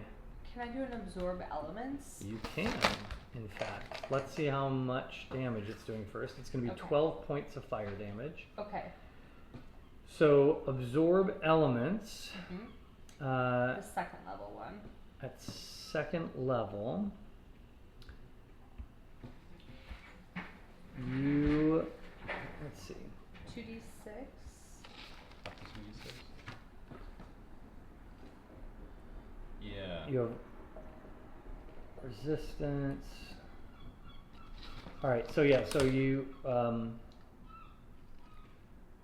When you cast a spell using a slot of second level or Got higher, the extra damage increases by 1d6. So 2d6. so here's how this works. So Yep. instead of taking 12 points of fire damage, you take 6 points of fire damage. Okay. And then on your next attack, you'll do a bonus 2d6 fire damage Mm. when you attack. Okay. You'll get to add 2d6 fire damage to a successful attack. So I use a spell slot though. You do right? use a second level spell slot Mhm. to do that as your And then I do reaction. 6 points of damage. You take 6 points of fire damage. And then on my Mhm. next move, I haven't used this one yet, so Mhm. on my next move, I get that damage? You do. I it. deliver it. deliver it. Okay. Yeah, I'm yeah. like, what? The second frog is going to hop up this way just a little bit, and he's also going to lob a fireball at you out of his throat. That is another 22 to hit. Boy. Good job, frogs. Doing real good. Can I do another reaction? Well, the good news is you're still resistant Okay. to the damage for this. You So retain that even though resistance. he's thrown a new one, it doesn't reset it. Yeah, for this turn, Okay. you're resistant. Thank That'll you. go away next turn. Sure. So 17 points of damage is taken down to 8 points of fire damage. Jesus, rough. Yeah. These frogs are tough little buggers. The third toad here is going to hop in Podham's direction and belch some fire at him. So that is a 15 to hit. Podham's armor class is 15, and that is going to hit. So Podham takes 15 points of fire damage. And I kind of feel like he would also cast Absorb Elements, because he Probably. has it. For sure. But he'll cast it just at first level, I think. So instead of 15 points of fire damage, he will take 7 points of fire damage. Okay. And then the fourth toad down here is gonna 1, 2, 3, 4, 5, 6. Yep, just in range. He's gonna lob one at Podham as well. So another fireball. These guys are rolling really well. That's a 21 to hit. They only get a +4 to their attack, so these rolls are bonkers. 10 points of fire damage. Podham reduces that to 5 because his Absorb Elements is still up. And last but not least, the giant, or the fire toad that's right in front of Podham is not going to spit a fireball. It's going to attempt to bite Podham. Oh. Is an 18 to hit, so that is a successful bite attack. We need 5. Potom takes 11 points of piercing damage plus 10 points of poison damage. That's Nice. 21 points of damage, and Potom is down. Oof. Dang. And we're also far.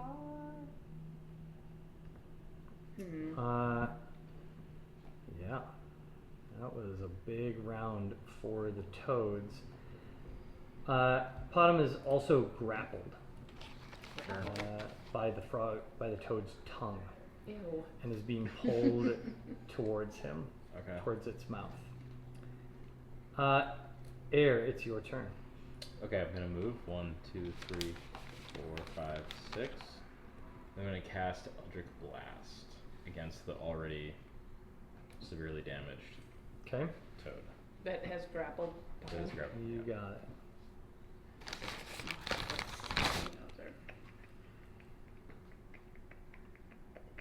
Okay, so I have 2 beams. Do I roll twice, or do I roll once and then just Twice. do?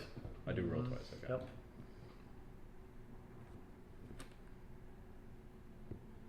Okay. That hits. Oh no, sorry. It's 13 plus. I rolled the way it's adding is incorrect. So it's 13 plus 8, which is 21, which I assume hits. That does hit. And then it's 2. Why don't you roll the damage for that one? Sure.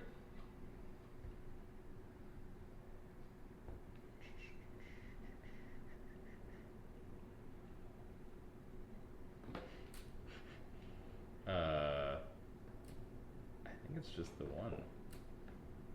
Okay, well then Yeah. it is still up. Well, and then the other one was 10 to hit. A 10 to hit misses Wow. Oh. the toad. Completely pointless. You grazed it.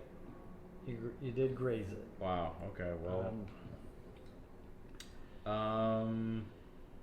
Wait. No. Because Eldritch Blast is a cantrip, I can cast a bonus action spell. I believe that's how that works. Yep. So I am. I should have this first. I'm going to cast Hex. Okay. On That same toad. that same toad. Okay. All right. Put a purple hex around the toad for you. And with that, it is Freya's turn. All right, Freya will rage here. Oh, oops. You Ignore my got rolls. that. And then, let's see here. So, she's going for bottom. 1, 2, 3, 4, 5, 6, 7. So that's flanked then, right? Mm-hmm. Okay. And home. Heck. Actions. She's gonna.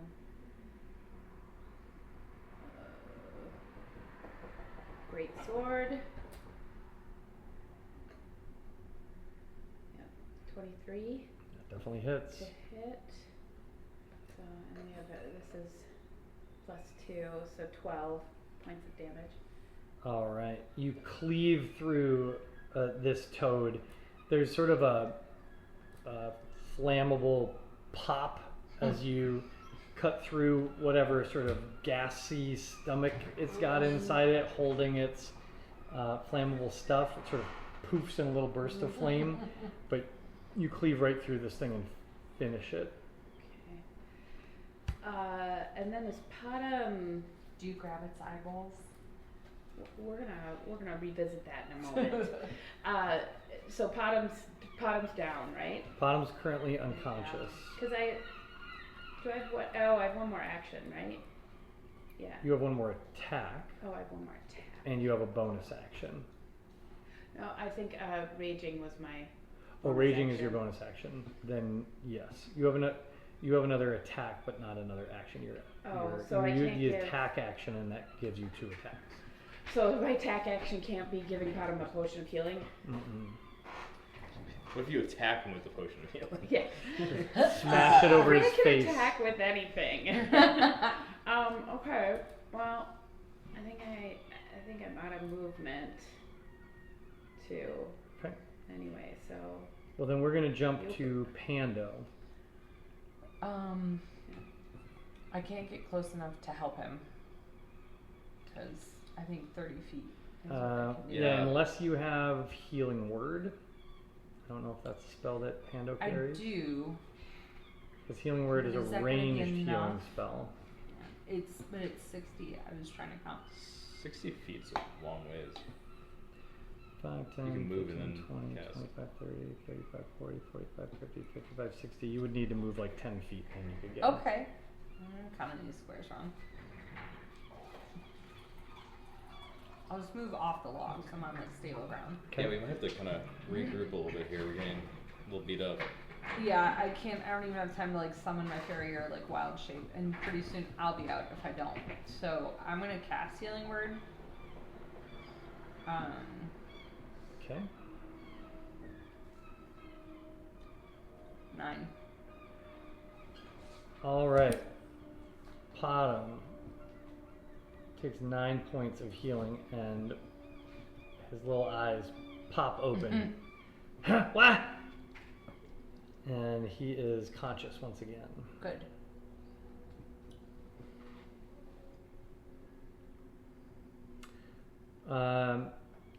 That spell is Healing Word. I think is a bonus action. Yeah, it's a bonus action. So you still so have. I did a first level. Yep. So you still have Do an I still have action. it? Great. If I still have an action, can I pull out my Fae? No, because you can't cast 2 spells on a That turn. can't count as a. Okay. If you would cast a cantrip, but Healing Word is not a cantrip. It's Okay. It's a first level spell. So you Um, cannot cast any other spells on this turn, but you do have an action. Then I will cast a cantrip. I mean, I might as well not waste it. Sure. Hang on. I'm in my head. Is Wild Shape a spell? No. So that's an action. You could Wild Shape. Well, then I'm definitely gonna Wild Shape. Okay. I'm getting too low. I'm gonna come out as the bear again because it's got my highest.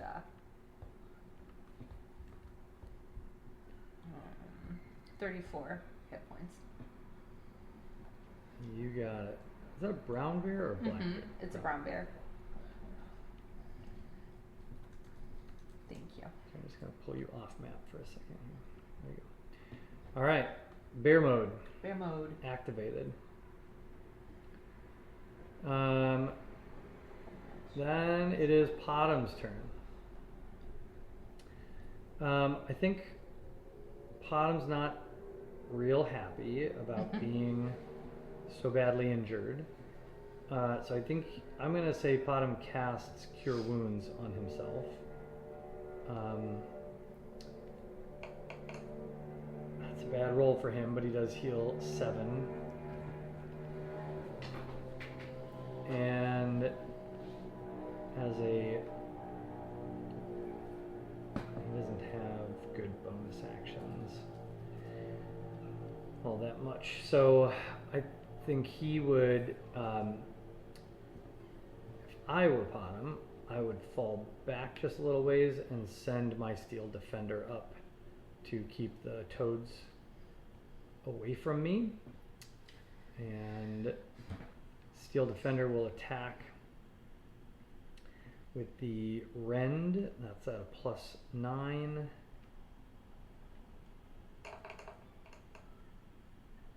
Definitely hits with a +9. And so D8 +3 force damage. That's terrible. 4 points of damage against that giant toad. A little disappointing, but at least he's in double digits of health again. And then it's the toad's turn again. The toad right in front of the Steel Defender is going to attempt to bite it.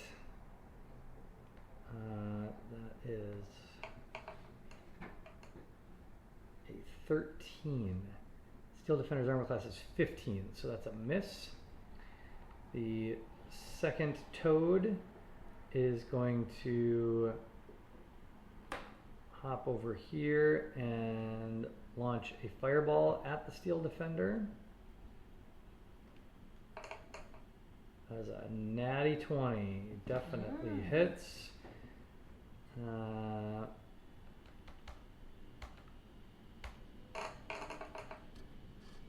Steel Defender takes 19 points of fire damage. How many hit points does this bad boy have? Oh, it's 33. These frogs are feeling rat-like, Man, who thought these giant frogs would be so tough? right?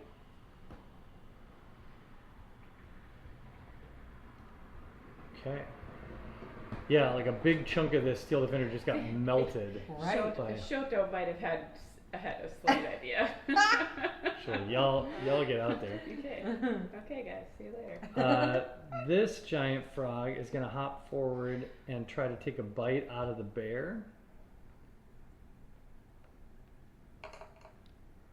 That's a natural 1, which misses, obviously. And this frog's going to hop over by the log and launch a fireball at the bear. Come on, man. Oh, they can shoot those pretty far. Yeah. 17, Oof. which I believe is going to land. Yes. 11 armor. That's 16 points of fire damage Oh my god. to the teddy bear. That's ridiculous. I know. Fire toads, man. No joke. So she's No still at 18. Joke. All right, that brings us to Air's turn. Air's gonna have to bring her A game here. Okay, she's just gonna go at it. Walk over here. Yeah. Gets the flanking. Hmm. And she's gonna just hack away at this guy. So first attack. 14. Hits. Oh, okay. Well, I rolled twice anyway. 21. Still hits. Might come with some surprise, but it still hits. Mhm. Always worth checking for the crit. 7 plus 6 plus another 6 for the hex. Oh, sorry. I used my bonus action to move the hex to this new frog. Okay. And now yeah. So 13 plus 5, 18 for the first attack. 18 points of damage. And I still have a second attack. Go for it. No one can lay it on like Air again. That's 26 That hits. and 10. Oh no, sorry, 12. But 26 hits, so. Okay.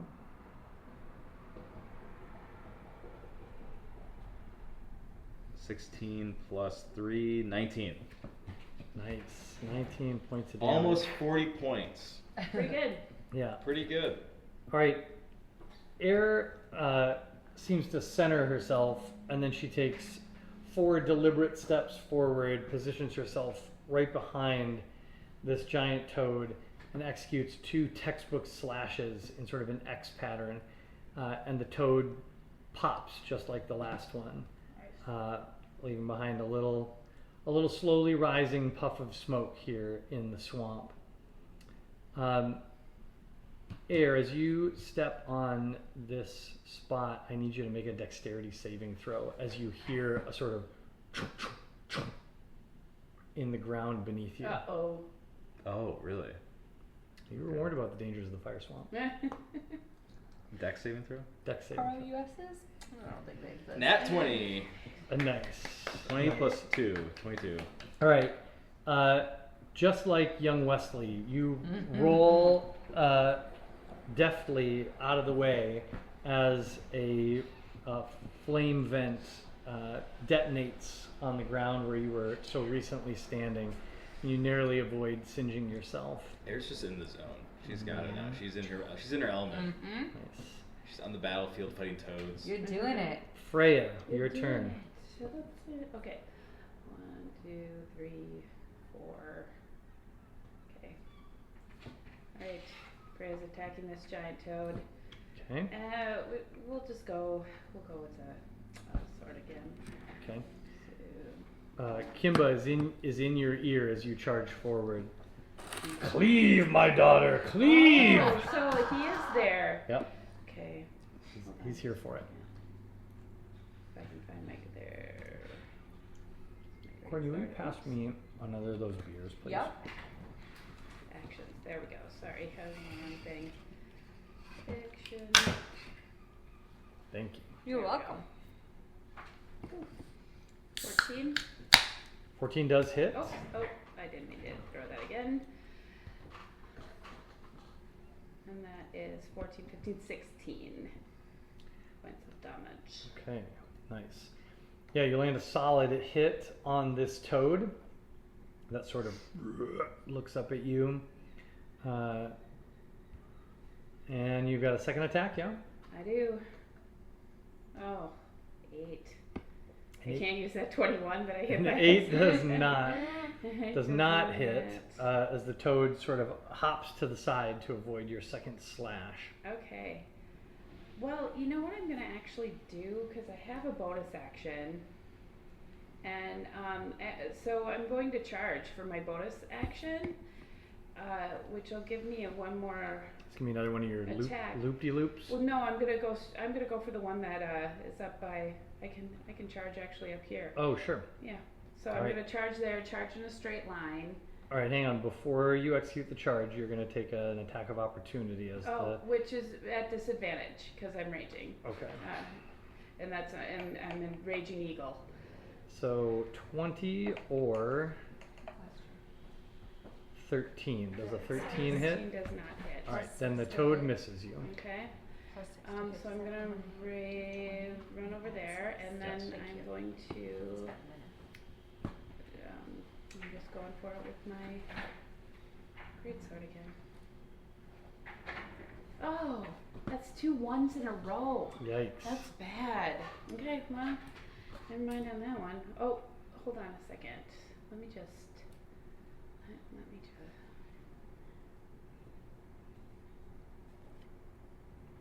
Oh. Hey, you a 5-point bonus to the damage roll. Oh, that's the damage roll, Yeah. not to that. Okay. All never right, so mind. unfortunately a miss on that last one. Okay. That takes us back to Pando's turn.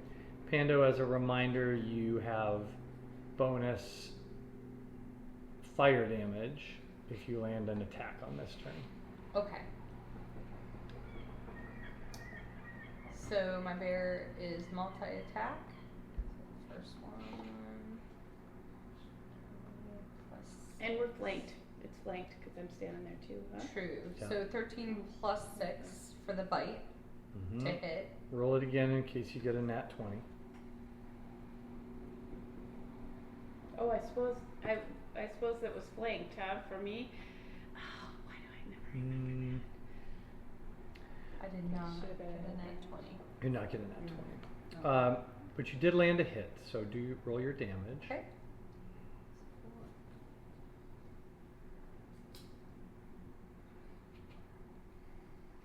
So it'll be plus 4, so 5 is my damage. A lot of ones here. Yeah, a Yeah. lot of ones. All right. So you rake your claws against the side of the toad, and your claws dig in, and you see flames explode from your claws as you tear across this thing, but the flames don't seem to touch the toad. Gotcha. And you have another attack, I believe. Mhm. I don't do 2d20s for this one though, right?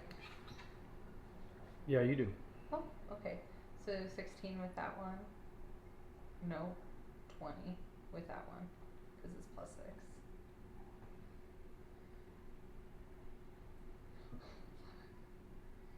And That's then right. You hit. Yep. So you can roll your damage again. 2d6 plus 4. So my damage total will be 7 plus 4. Okay, 11 points of slashing damage to that toad. So you put some big gouges in the side of him. It's good And damage. do you want to move, Brown Bear? Or are you happy where you are?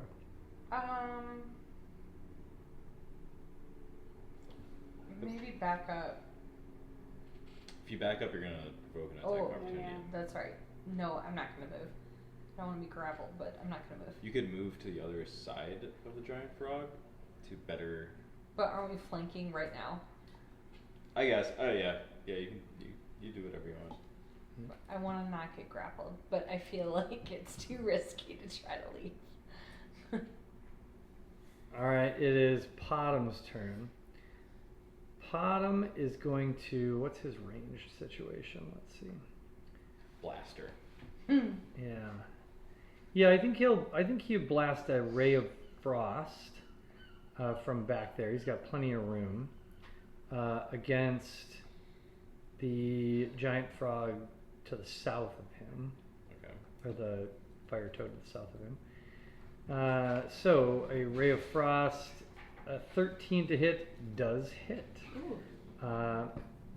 which is great for him. And that's going to be 11 points of cold damage against that toad. The toad makes a very uncomfortable noise when it gets blasted with that icy frost. And Podham is going to move just a little bit here and send his Steel Defender forward to try to finish this thing off. Steel Defender rolls at a +9. That hits.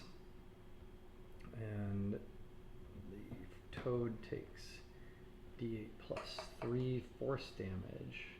That's 10 points of force damage. That frog is almost a puddle, but is still Riveting. moving. That big old fire toad down there is still alive. And that puts it. Then now it's Toad's turn. The remaining toads. So the one that just took a shot is going to attempt to bite the Steel Defender. That is going to miss with a 6. The second toad, which is now facing down a brown bear and a raging silver dragonborn, is going to, I think, try to bite the smaller creature, which is actually Freya. Nat 20. So this is going to be a lot of damage. Hang on. Is it 22 plus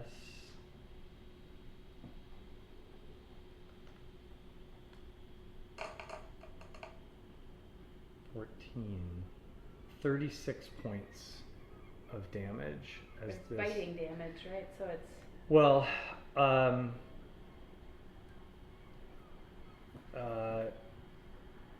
some of it is piercing damage, which you would, you would take half of. So 12, 7, 19 points of it is piercing damage, so half is 9, but you don't get the advantage on poison damage.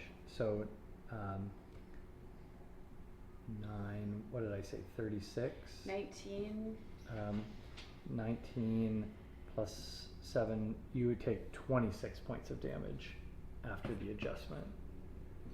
Oh, 26 total? 26 total. Okay, so I Oh man, that is. I have just skated by here without getting. I mean, the toads have delivered 2 crits Yeah, that's like a already, Yeah. lot of damage. which is a lot.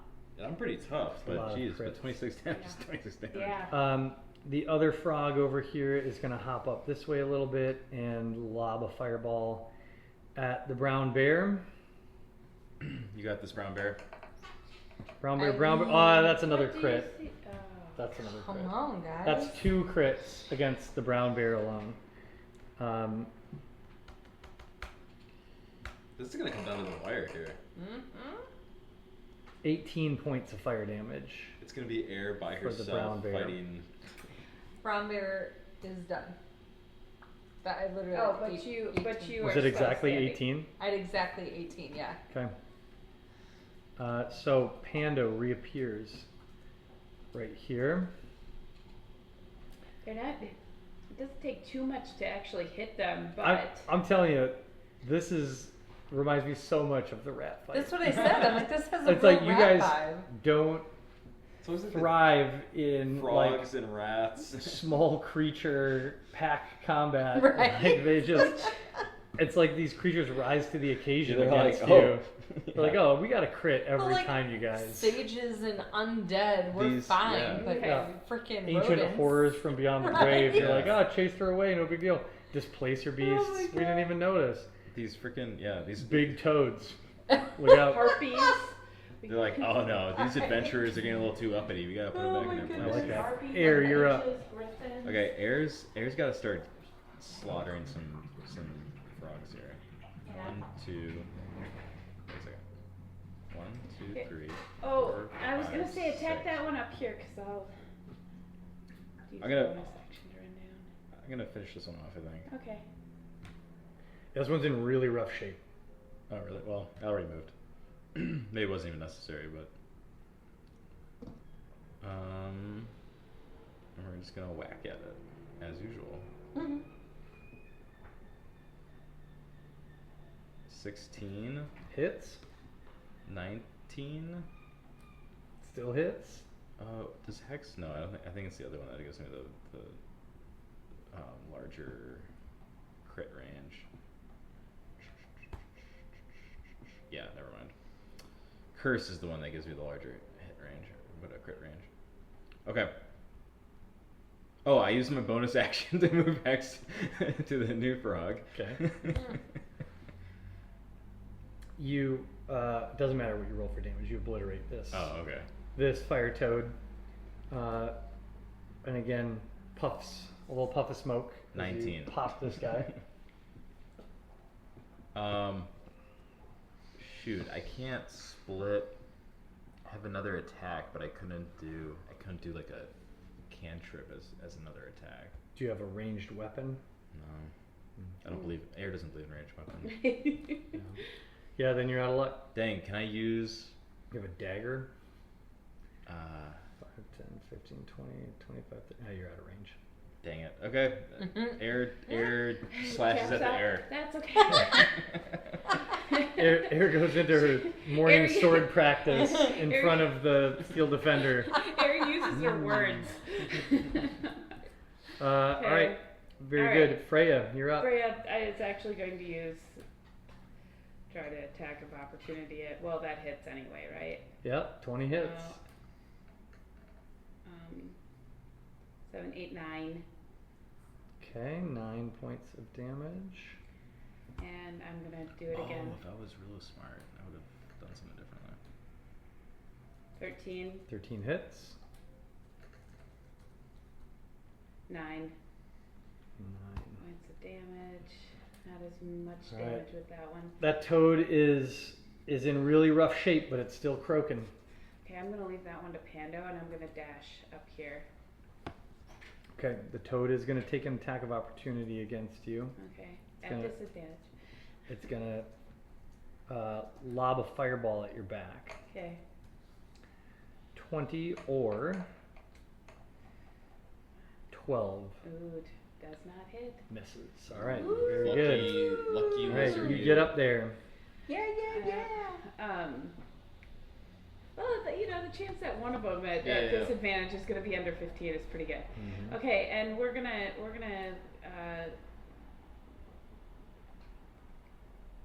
hit that frog. Ooh, yes, it hits. Nice. So that's +2 +5 of damage. So it's +7 extra of damage to whatever Nice. this 12 +7, 19 points of damage. Nice, that's a big hit against that other toad. All right, that charge works out really well. You race forward, the toad is Nice. sort of unprepared as it was focused on what used to be a big brown bear, and you just race forward with sort of your eagle's speed and cleave into it, tearing a big gouge through the side of that toad. Next up, Pando, it's your turn. I'm going to summon my Fae, Okay. and I can do a cantrip as well, right? Because I cast a spell. as long as the cantrip is a bonus action. You can cast two spells if one is an action and one is a bonus action, and one has to be a cantrip. Yeah. How would I tell So under the time, you'll see 1A that? for one action, and then you'll see things like 1R, which is one reaction, then you'll see bonus action. So that's that part. If we continue to play this once a month, I will literally never learn this. Never. I know. I just won't. Yeah. So that's how you know how long it takes. And then Okay. cantrips are just the ones at the top of the list that are level 0 or the Okay. level cantrips. Yeah, but So- it's still an action. All these 3 are all actions. Yes. So then I But they're wouldn't be able to cast and do. I will can tell you only do- also, the Yeah. toad in front of you looks like it's in really rough shape. Oh. Can I take back my summoning? Sure. Sorry, I will literally never get this straight if we only play it once a month. It's okay. I'll have the Fair. same questions. Panda's pissed and she does primal savagery. Ooh. Nice. Natty 20. Oh, This is a very brutal. for real. Yeah. Oh, 4d10? All right, so Pando's physical form Yes. gets somewhat bestial. Doesn't turn back into a bear, but no, kind of, but like the claws come out and Yeah. like the teeth elongate Mhm. like. and she things. just starts tearing this toad apart. Mm-hmm. That's a really strong cantrip. So, It's very violent. 28 crit. There's all sorts of stuff showing. yeah, so the normal primal savagery is Mhm. 2d10, is that right? Normal, yes. This is 40-10. Okay, so the way we do crits, Okay. remember, is a little different. So what it basically means is we would make 2 of those dice max Okay. damage. So I'm gonna say that the first 2 dice are max damage. So Mhm. it's 10, 10, 7, and 4. Okay. So you actually did 31 points of damage. Gotcha. Which is really just for flavor because the toad only had 5 I was gonna say, I hit think points it had like 5. left. This is overkill at this But point. I think you all, a couple of you catch out of the corner of your eye, Pando just eviscerate this thing. Pieces of the eye! yeah.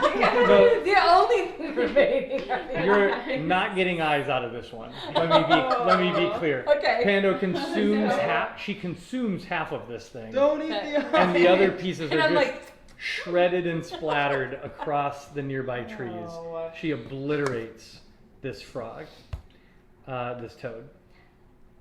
good thing we only need 3 sets of eyes. Yeah. Nice. She lost herself. Then Podham's turn. I think Podham goes, and then, whoa. He wipes some goo out of his Yeah, hair. from 30 feet away. Yes. And he takes a couple steps and says, well, it seemed to work last time. And he shoots a ray of frost at the remaining fire toad. That's a 24 to hit. Nice job. Definitely Bottom. hits. It's only, however, 4 points of damage, so not super exciting. And then his Steel Defender is going to move 5, 10, 15, 20, 25, 30. Oh, he can move 40 feet. The Steel Defender can? Yeah, 35, Nice. 40. So he'll move there. Steel Defender does not have a ranged attack, but he will stand there and defend his master. And now it is the giant toad's turn again, perhaps its last turn. But it is going to turn and look at Freya, and now in something of a little froggy panic, it is going to just belch a fireball. No, it's going to try to bite you. It's right in front of you. There's no point in that. That's an 11 to hit, which I imagine misses. Misses. And that's its turn. Air, your turn. 1, 2, 3, 4, 5, 6. Dash. 1, 2, 3, 4, 5, 6. Okay.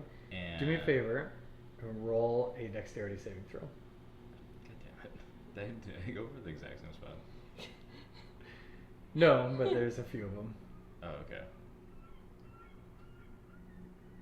13. You narrowly skate over the top of a Ooh. pit of quicksand. Oh. You start to feel your feet sink into it, but you grab a thick vine There you above go. you and pull yourself forward. And you're right there. Freya just reaches down and, Nice job, Eric. Leaping out of the way. holds on. The 45 quicksand was spot. along the path of your dash. It's not where you're standing right now. Okay. Okay. But you do make it there. I don't. So, but I had to give up an action to do a dash, right? Correct. So I only have a bonus action. Is that how that works? Well, as a bonus action, I will do nothing. Taunt the frog. Yeah. All right, Freya. All right. Oh, sorry. I'll move my axe. Okay. The final fire toad is hexed. Yeah. Oh, sweet. Well, and flanked, which is nice. So we'll just Morningstar it. 18. Guess I don't even need to do it again. 11, 12, 13 points of damage. Okay. Still croaking. One more time then.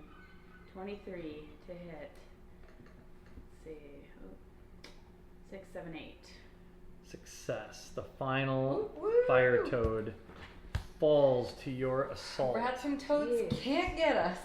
So we got 4 sets of eyes? You out of have this? you have 4 dead toads Okay. right now, and one like puddle, A puddle of goo. a puddle of toad goo. I'm quite Um, impressed, actually, Pando. It was So as your heart rates come back down, you come out of combat. There's some cleanup work to do.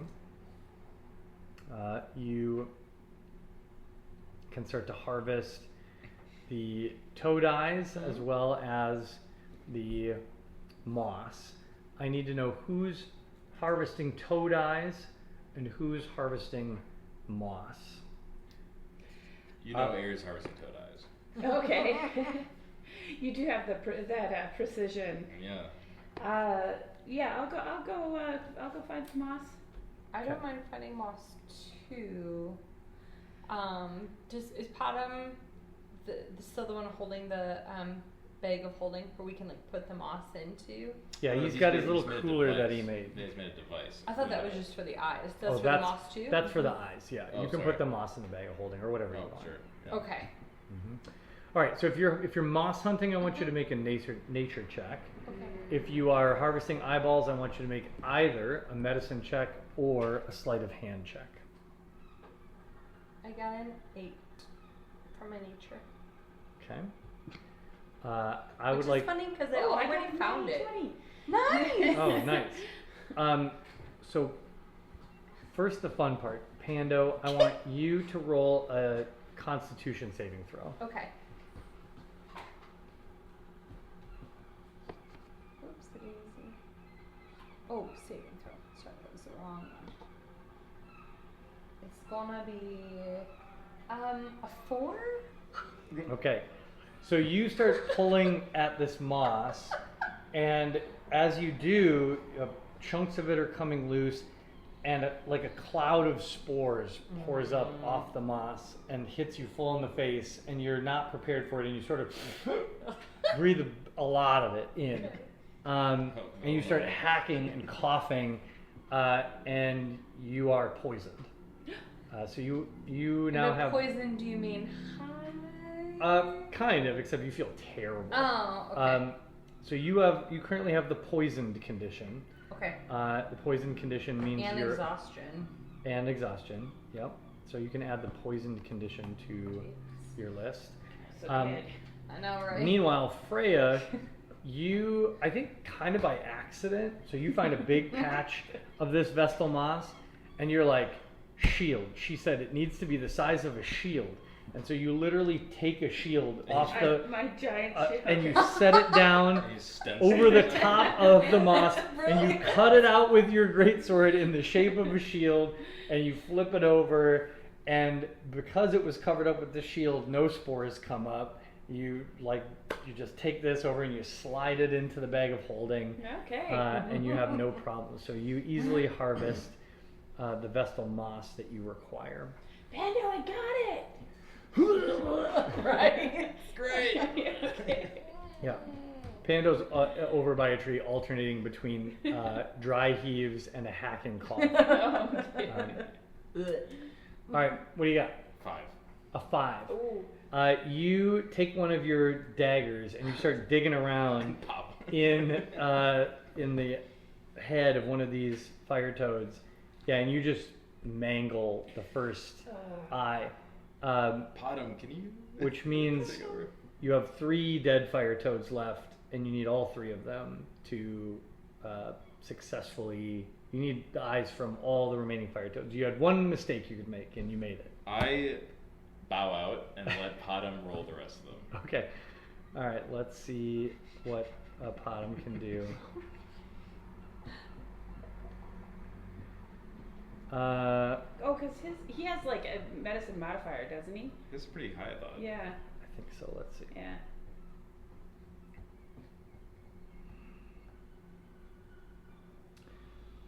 He has a +1 Oh, to Jesus. medicine What- and a what's the other +1 to sleight of hand. Alrighty. So his best contribution here is going to be a +1. Probably the best way he can help is to use the help action Okay, well then to give someone advantage. Well then maybe he can craft me a tool to better. Yeah, I think he comes over and goes, Use this. "Why are you using a dagger? Here." Use this eye extractor. Yeah, he hands you a pair of tongs in the shape of the eye. It's gonna have a and- Saw movie Yeah. or something. Yeah. Yeah. So roll again at advantage. Alrighty. It's like a melon baller. Yeah. Okay, so the first one, 18 or 8. Okay. 18 is very successful. So on the next toad, using the proper tools, you Stars. easily and cleanly extract both eyeballs successfully and get them into the cooler. Excellent. Toad number 2. Oh, Roll again. It's a lot of. That's a lot of pressure. I'm sorry. 16. Another success. These are a little tougher, but you do manage to get them out whole and get them into the cooler unsullied. All right, one last toad to one last eyeball surgery. You got Come this. on. You got No, that's not a good start. 4. No! Oh no! Oh, damn it. No! All right. So this is where I think Potom's gonna get creative. What if we scoop up all the goop and put it No. back together? As you We go hunting for more. as you yank these last ones out, now confident with the correct tools, and Overly like confident. poke a hole in one of them, and the goo starts to leak out. Potom goes, I got this, and he casts mending on the good. torn Good the call. torn eyeball, which repairs it. Eric goes, where were you 20 minutes ago? Well, you ran off to do it on your own. I don't know.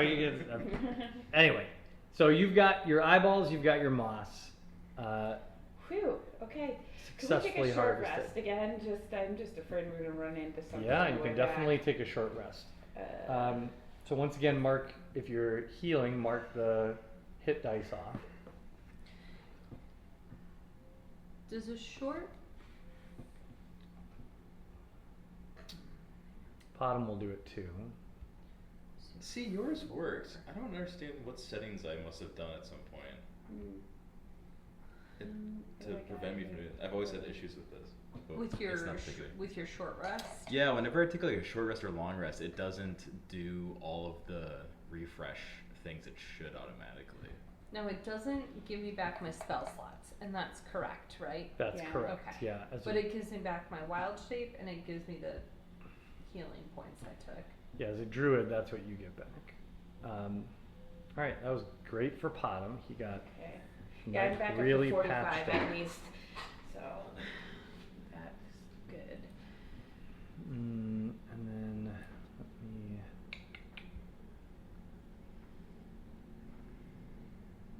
Go back here.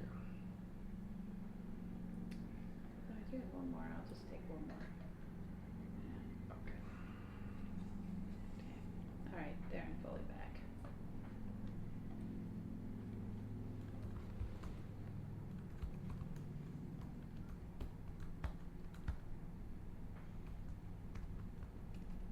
Oh, you know what we were not doing.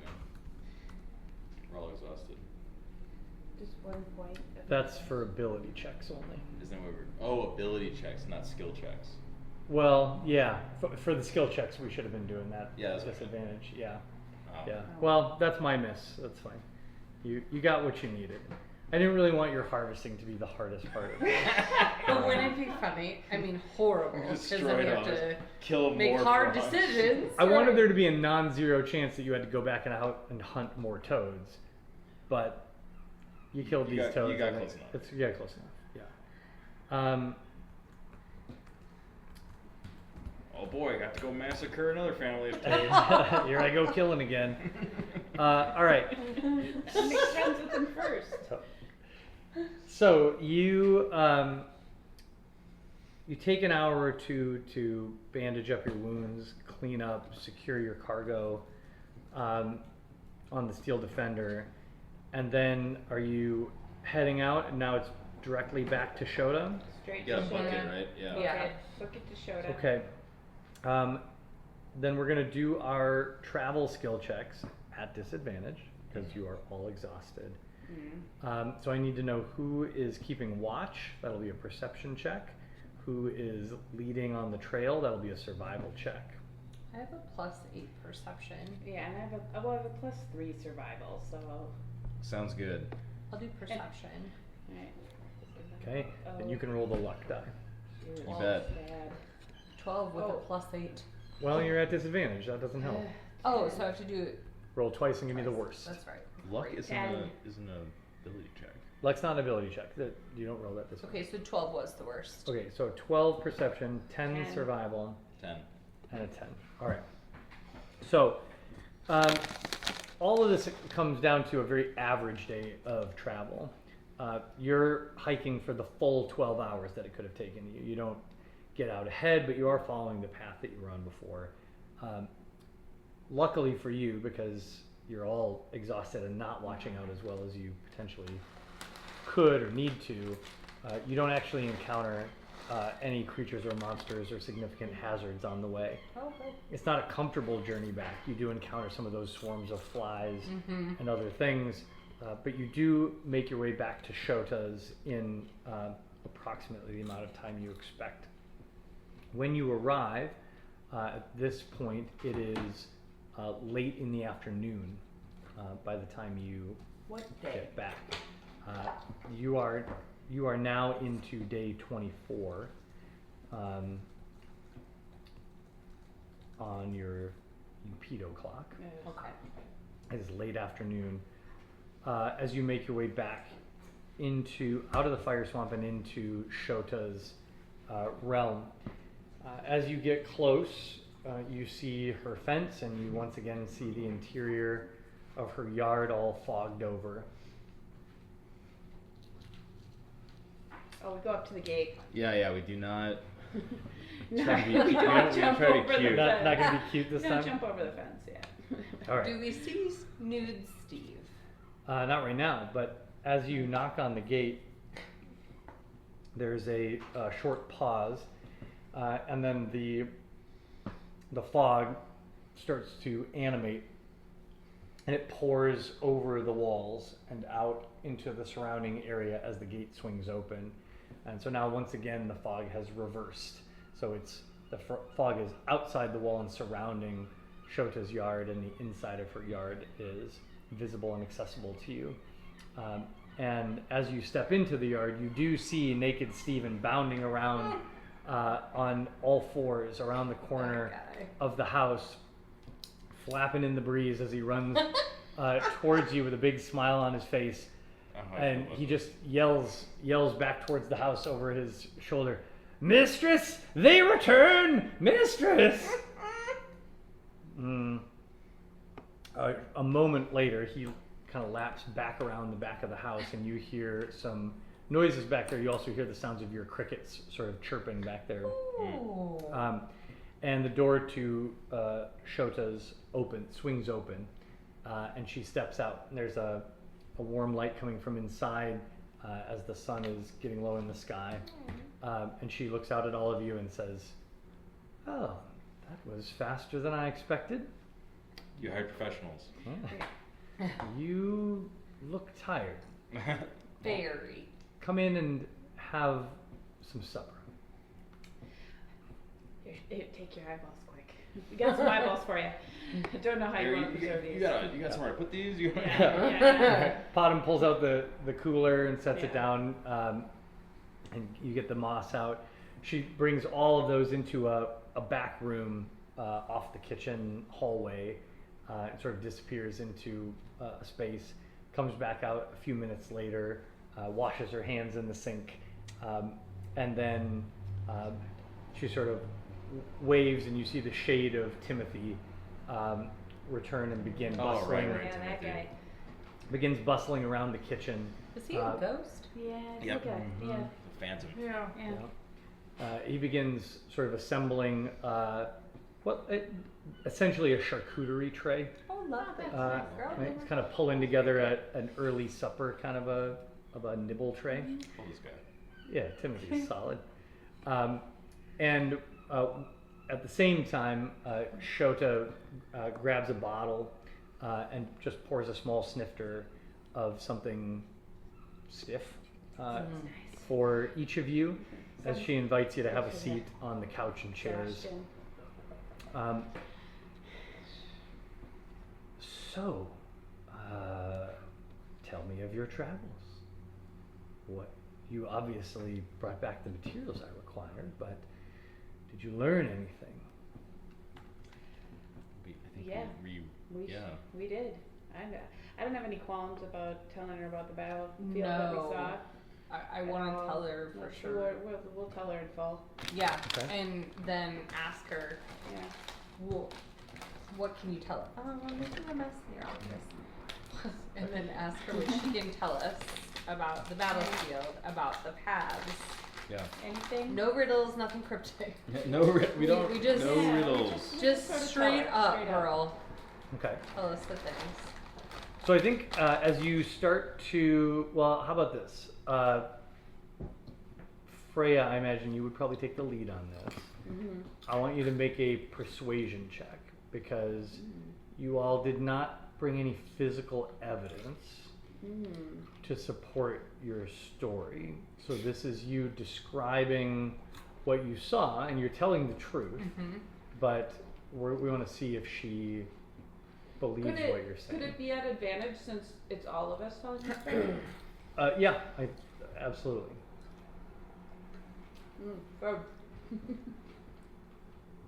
There we go. 19. 19. Okay, very good. So I think at first, as you begin to you're talking all at once, she's like, okay, calm. Drink more of this. Calm down. Have another sip.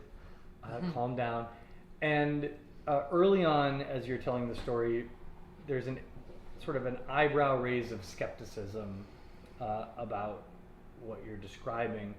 But as you kind of pick up the thread, Freya, and you describe the battlefield, and you speak intelligently about your understanding of tactics and the history of battles and what you noticed, and then each of you in turn chime in different ways describing what you noticed. All of those parts of the story line up cleanly because they're the truth.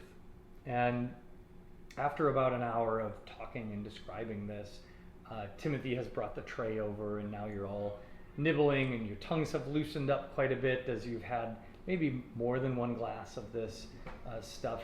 It's sort of it's not a whiskey. It's a little more syrupy than that. I was gonna say, or was it like a digestive? Yes. Like- Yeah. Alright. It has it's a tongue coating sort of liquid, right? Mhm. Like a port wine. Mhm. If you've had like a tawny port that just feels like it kind of coats your tongue, it's like that, but not sweet. Mm. It's got like a bourbon flavor, but it's thick like that. Anyway, it goes down smooth and it's relaxing everyone, and it's who has the highest insight I on have a this plus team? 5. Tom's a +4. +3. Bray's got nothing. Got it. Okay, so probably Pando, and maybe others notice this too. But Pando, I think you in particular notice. There's a specific moment where it seems like Shota's skepticism of your story evaporates, and it lines up pretty cleanly with right around the time that you all entirely finished one glass of this stuff, and you're still telling the Like same a story. truth serum. Yeah, had to wonder about that. Smells like truth. Yeah. But it seems like a lot of her resistance to your story evaporates once the refills go around and you're still telling the same Okay. story. She starts to nod. She starts to, listen intently. And to- she never had any of this drink. Oh no, she was drinking it. Oh, okay. Sure. Yeah. Because Air would have caught that. And would have Yeah. would not have drank it. Oh no, she toasted you. She Would've definitely. done like an anti She drank the like, tea. She drank the liquor. She drinks it all. Iocane powder. Yeah.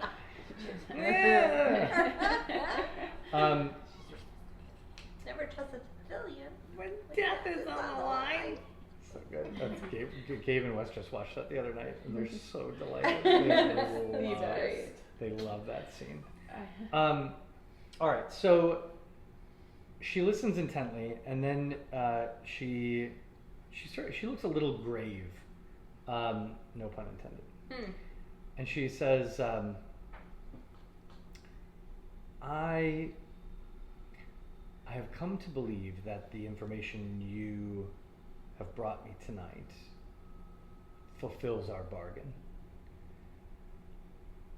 This is deeply concerning. The spell you're describing, while I do not know it in particular,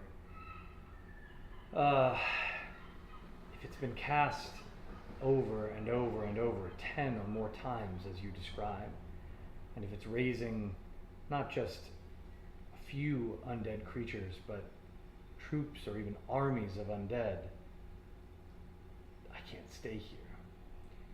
This is beyond my ken. I obviously am not helpless.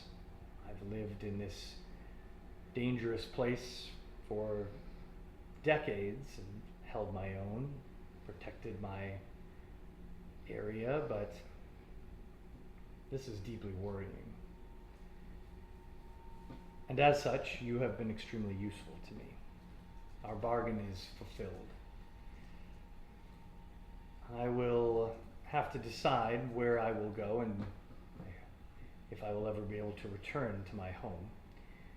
And so while my heart breaks, it is more important to me that I continue living. So I'm grateful for your work. If you have the time now, I am prepared to remove your tracking curses. Or, if you're not ready at this moment, you may return to me anytime in the next week.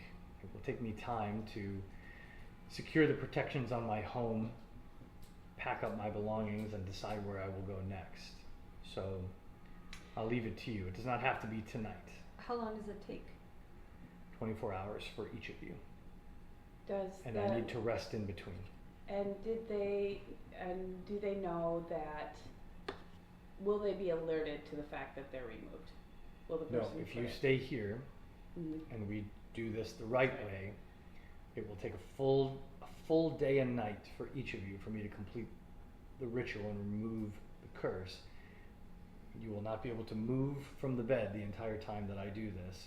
We have to recover from our level of exhaustion do. anyway. We do. And then I will need a full rest before I can begin again. And then the second of you will take another full night and day. Okay. So you should plan to be here for close to 3 days to get Okay. this done. I think we should do it But again, now. if you're not We should. prepared at this moment, if you have things you need to do, I will remain here for a week. I think we'll do we it should now. just do it. Mm-hmm. Yeah. Should we wait to talk to Alex or include No. him on? No, he 100% wants it up Okay. right now. Yeah. It was his idea in the first place. It was. Yeah. To focus so much on getting rid of this thing. I know. Yeah, we have Let's do it. possibly to our Upido detriment. And we can talk to Shota during this time too. We get to know her. Yeah, well, I just maybe Befriend her. she has a little bit more of an idea because we've talked to her about Upido, right? Yeah. Thank. Not really. I can't remember. Not in great detail. No. She My- told you there were undead coming out of the wound and told you to go investigate them, but you all never brought up Upido with her. Did we ever go to the village too, or is that something? You did not go to the We village. could not. I was gonna suggest if you You guys battled ghouls on the trail. right. If you guys were bedridden, I was gonna say You Uh, bottom. You and go Bottom. to the village or something, but Yeah, that's that's something Yeah, we you do could. next time. a thing you know, could do. Yeah, we could. We could talk with her about Upita. I don't feel like I need to keep anything from I the don't Switch. feel like we need to keep Mm-mm. Upido from her either. Okay. And I think we can just. we What's can worse add is gonna that in. happen? Right. We got- Does she want to come with us and help fight? I mean, Steven. We could Guess bring we'll find Steven, out. maybe. I have a feeling that even without clothes on, he might be kind of scrappy in a fight. He just gives Ari like chills or Just, whatever. He's just I throw, know. throw It's Steven like- at her. He just Should moves work like out a fine. very unnaturally. Yeah. Okay.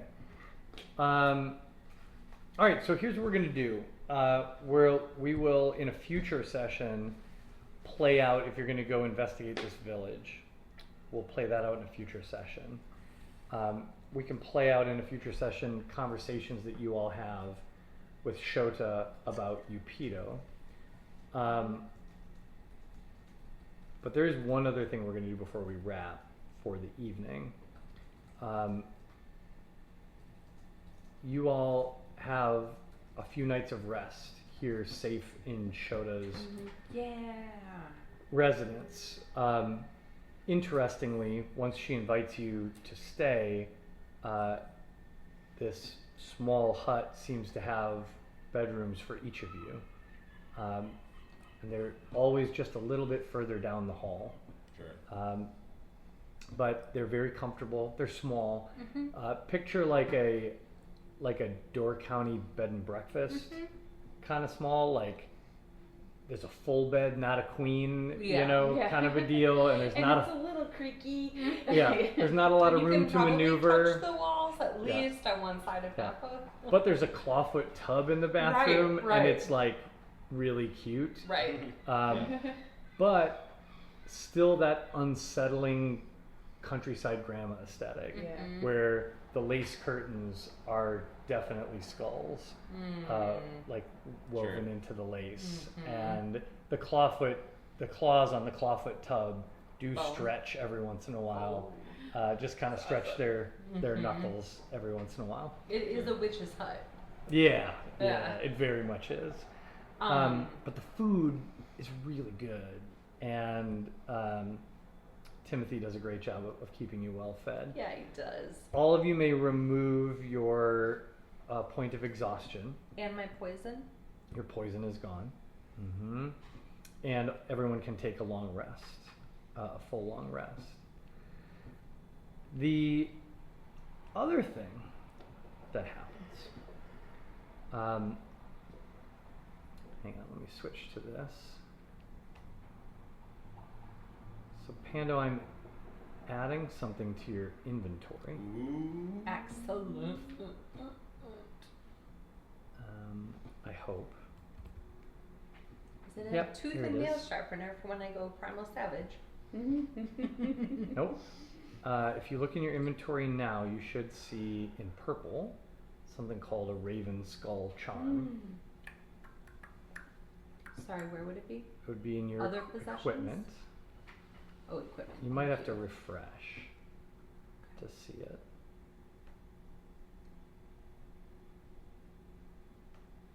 So inventory. Ooh, it's purple. Yeah, and if you click on it, you'll see the equipment. What the Raven Skull Charm allows you to do is once per day, you may wild shape at no cost, so it does not cost a wild shape. You may wild shape into the Raven for 15 minutes. The Raven uses a normal Raven stat block, but it has 120 feet of dark vision. Nice. And then the last little part of this description is what we're going to talk about now. Oh man. Oh. Hold up. Logistical question. No. Do I have the Dragonborn princess hold it when I'm not using it? That's up to you. If you want to, I'm just asking because it's in my inventory. Does it stay in my inventory if I ask somebody else to physically hold it? if you ask somebody else to physically hold it, then it's not in your inventory, and over time you would stop attuning to it. Okay. If you're going to use it and stay attuned to it, you Yes. should keep it in your inventory. Then okay. So when you say when I touch it, that's like physical. Like I can keep it wrapped in my inventory, and I'm not just gonna burst into a bird. No, and again, to be clear, you've attuned and dominated this thing. So it will never Oh, It's okay. not, take over. It's me. not as far as you dangerous. can tell, Okay. you Okay. passed That was the my th- concern. you Yeah. passed the threshold of the test. Cool. So like there's a battle, I this is will a very diminish and go into the west. this is a very powerful magic item, Yeah. and you had sort of a contest of wills with it Cool. at the start, which you succeeded in. Had you Okay. failed, something very different would have happened, but we don't need to worry about that. But okay. It's like a Howl's Moving Castle situation where you just become more and more like the Yes. Raven. And I'm just like tripping. On the first night, sleeping at Shoda's place, all of you get a good night's sleep. And, Pando, in the middle of the night, you have a very vivid dream. In your dream, you are the Raven, flying high over the over the wastelands of the wound. And you're passing in and out of clouds. You're not entirely certain where you are. And then suddenly you dip down beneath the clouds and you're diving into an area that is arid and rocky. And suddenly you crest a small hill and you see a perch, and you perch up on a ruined wall. And as you look down below you, you see Upido. And she's sort of hovering about 3 feet in the air, near and sort of leaning over a crumbling monolith. It's a monolith made of dark stone. It's still mostly intact, but it has been weathered and damaged over many, many years. And she is not fully tangible, but she is weeping. And as you watch, there are normal sounds that come from around the area, but at every little sound, a skittering pebble, a call of a bird, her eyes dart like a wild animal back and forth, like she's cornered. After a long moment, you hear a deep, haunting male voice that seems to emerge from within the cracked stone of the monolith. And it says, "Child, you have been away for a long time. Calm yourself. Your power and mind will return with time. For now, you are free. You are safe. You are home." And with that last statement, you see Upido sort of settle down. She collapses down into the stones on the ground, leans back, and sighs deeply. And as she does, you snap awake. That's your first night at Shota's place. All right.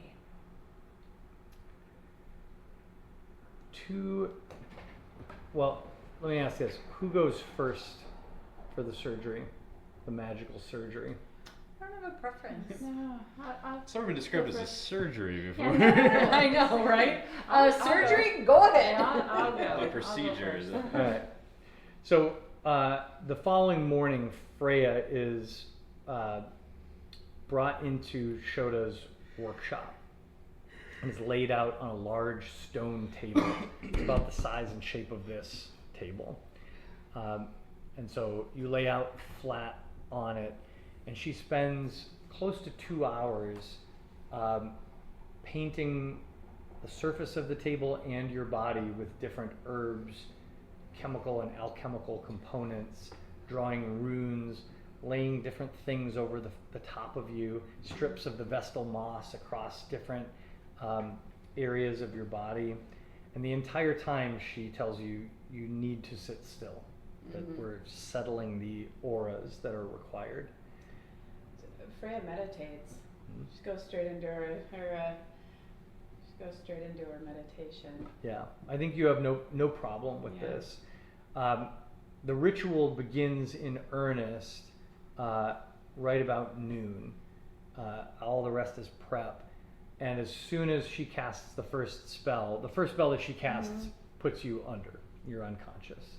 Oh, I was gonna say, should I roll religion? Just see how deeply religiously meditative I can get. The rest of you are hustled out of the room at that point, and she warns you not to interrupt her. That she'll be in here for 12 hours. No matter what noises you hear, Yeah, right. Right. do not enter. Do not enter. We do need to do one roll for you, because what Shota is doing is removing a magical connection from your spirit and body. So I need you to roll for Kimba and see how well your connection to him weathers this process. So you're going to roll a wisdom. Well, let me ask this actually. When the ritual begins, you feel Kimba starting to pull away from you, and it hurts. But you recognize that you have a choice right now. So the way I think it probably shows up visually in your mind is you're standing on a rock, and Kimba is standing on a rock in front of you, and right now the two of you are holding, like gripping arms like this, but his rock is pulling away. And you can either pull him towards you and keep him here, or you can release and push him away. But the Shota's magic is like a current that's pulling him downstream away from you. But you have a choice here. Oh, that is real. It's tough. It's Freya. She's gonna pull her ancestor toward her. I don't think that. I think she has to. Okay. Yeah, that So- is her. Seeing you engage in this, Kimba leans forward and looks you in the eye. And this is, by the way, this is the first time you've seen him. And he is the image of Kimba that you see in front of you is a little offset from what you imagine in your mind, because what you see in front of you is a young Asmund Kimba in his prime. You've never seen a picture of this Dragonborn. There's no like portraits of him or anything like that. But he is a young, powerful looking, somewhat dashing Dragonborn, arrayed in his chieftain's garb, Regalia. with a huge greatsword strapped across his back, and his face, as he feels you pull, his face lights up in sort of a fierce grin, and he says, "Yes, daughter of my blood, Strong together, we will reclaim your glory. Roll a Might regret this. roll a wisdom. Roll a wisdom check. Wisdom, like a wisdom. Oh, Not a yeah. saving throw. Yeah, a wisdom. Wisdom check. All right.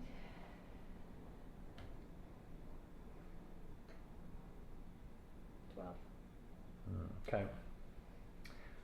You hold firm, but your arms start to stretch apart as he's pulled further and further away from you, and his eyebrows, well, his eye ridges, raise a little bit, and he says, "Daughter, you must fight.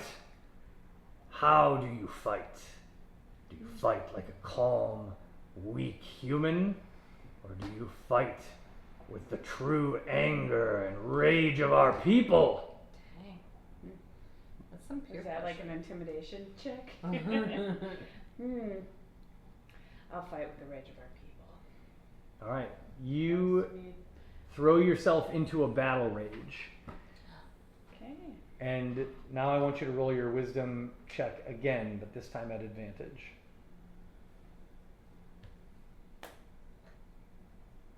Natty 20. Nice. All right, you let out a roar into this strange psychic space where the two of you float, and you wrench him towards you, and not only does his momentum reverse, but he flies off the rock on which he's sitting or standing, and you pull him fully over, and he lands on the rock next to you, and he clasps your arm in his, and he pulls you in tight, and he says, "Truly our bloodline remains strong. Glory will be yours, my Glory daughter." Will be ours. And then he fades into a sort of sparkling mist, and you lose consciousness once again. It takes all day, and we're deep into the night to work on Freya. And so it is in the middle of the night that Shota comes out of the room. Does Shota detect anything that we can tell? No? Who knows? You can talk to her later about it if you want. Yeah, I will. So When all she's of you are traveling with us to defeat Upita. all of you are fast asleep when Shota actually comes out of her room. But elves don't really sleep, right? Don't we just meditate? Yeah, well, let me say, you don't hear her come out of her room from your rooms. So unless you're like out wandering her house in the middle of at 3 Sure. a.m., you don't encounter her. Just But in the meditating while eating Right. snacks and drinking and Yeah. having conversation. but in the morning, Shota is there at the breakfast table. She looks worn and exhausted, and is trying to sort of rebuild her strength. And Freya, you see, has been moved into a bedroom and is recovering. On the second night, Shota rests and says in the morning that she'll prepare you. But on the second night, you dream another dream. Oh my. I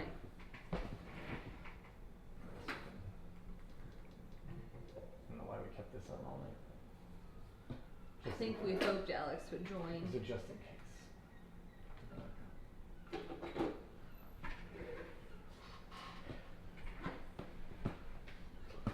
So, as you fall into a deep sleep on the second night, Panda, you find yourself once again riding the air currents at night as the Raven.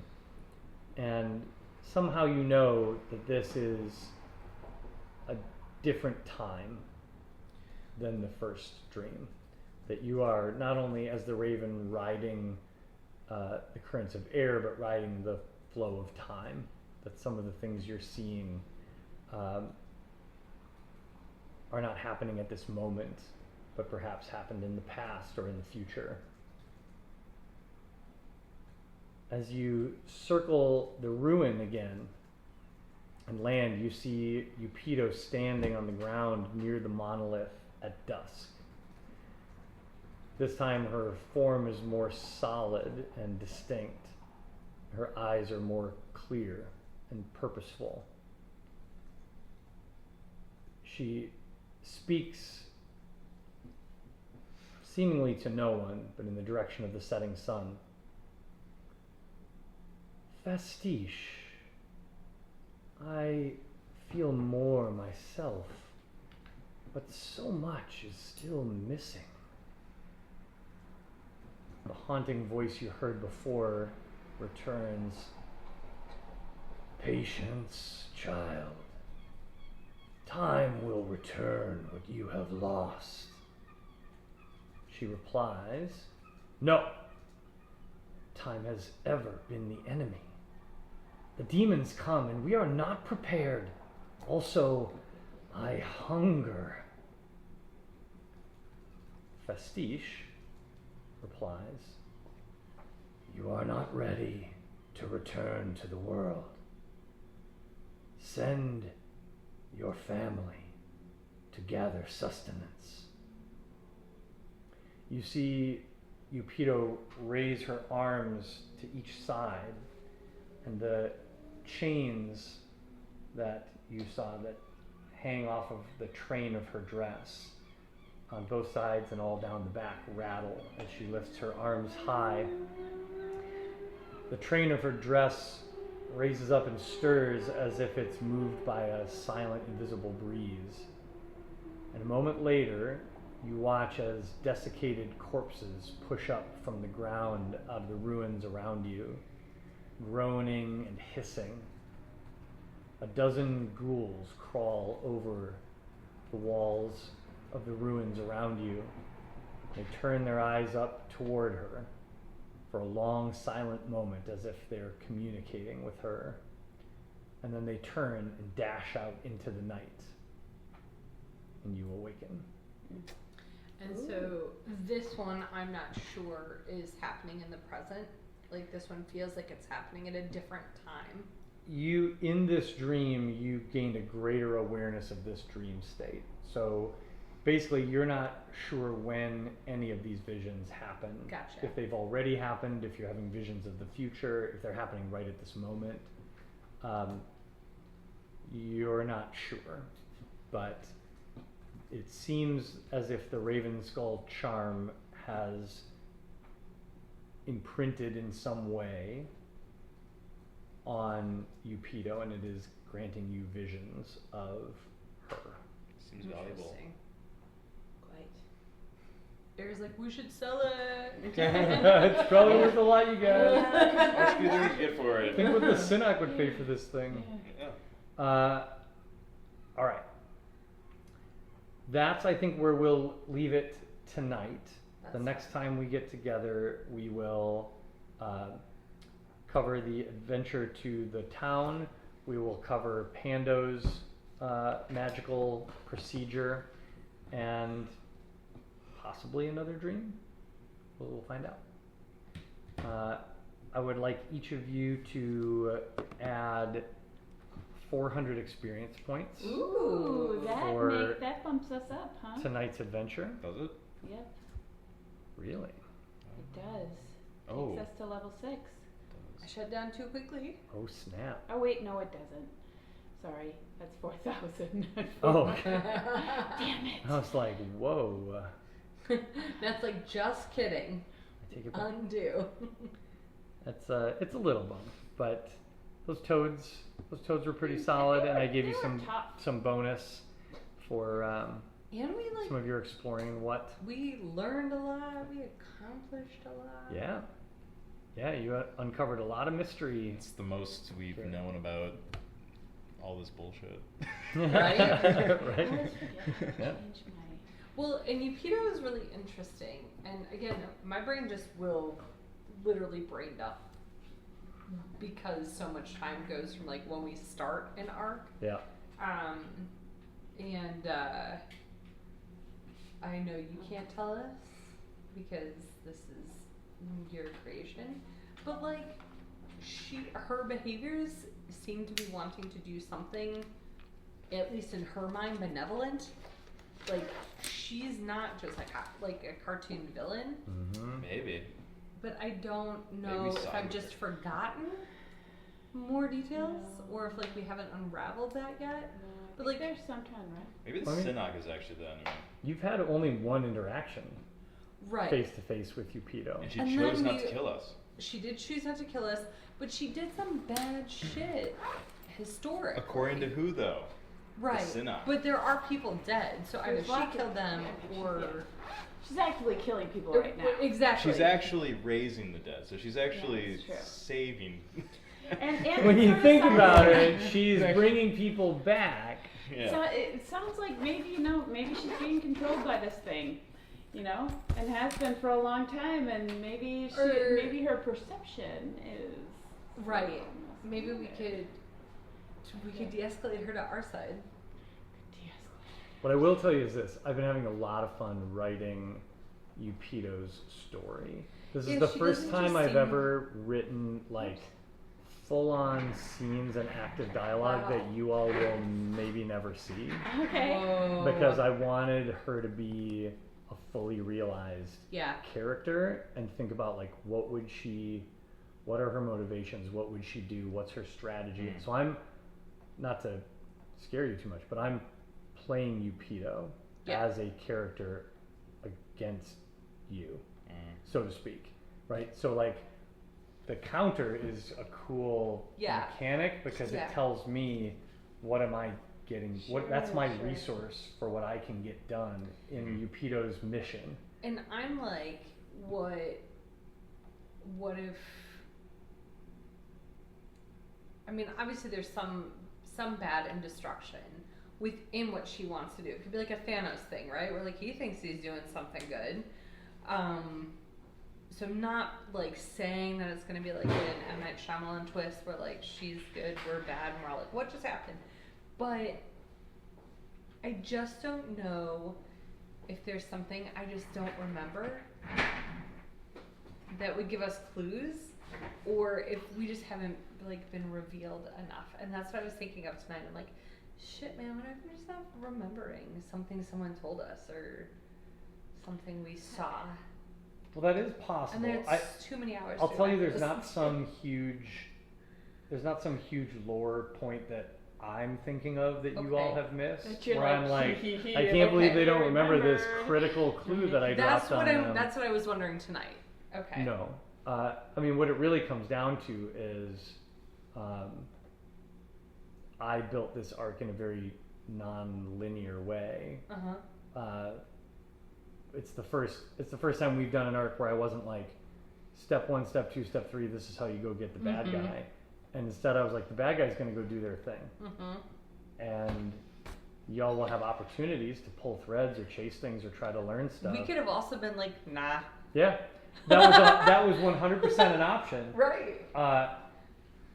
You could have got on a boat and gone to the capital. Right. Like that was presented as a choice.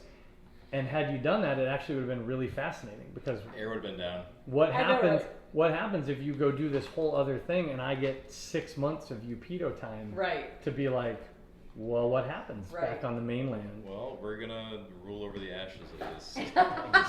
I mean, maybe. Who knows?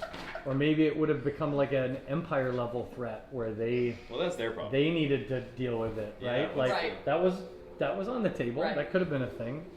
Yeah, it's I like our cool. group because it's like we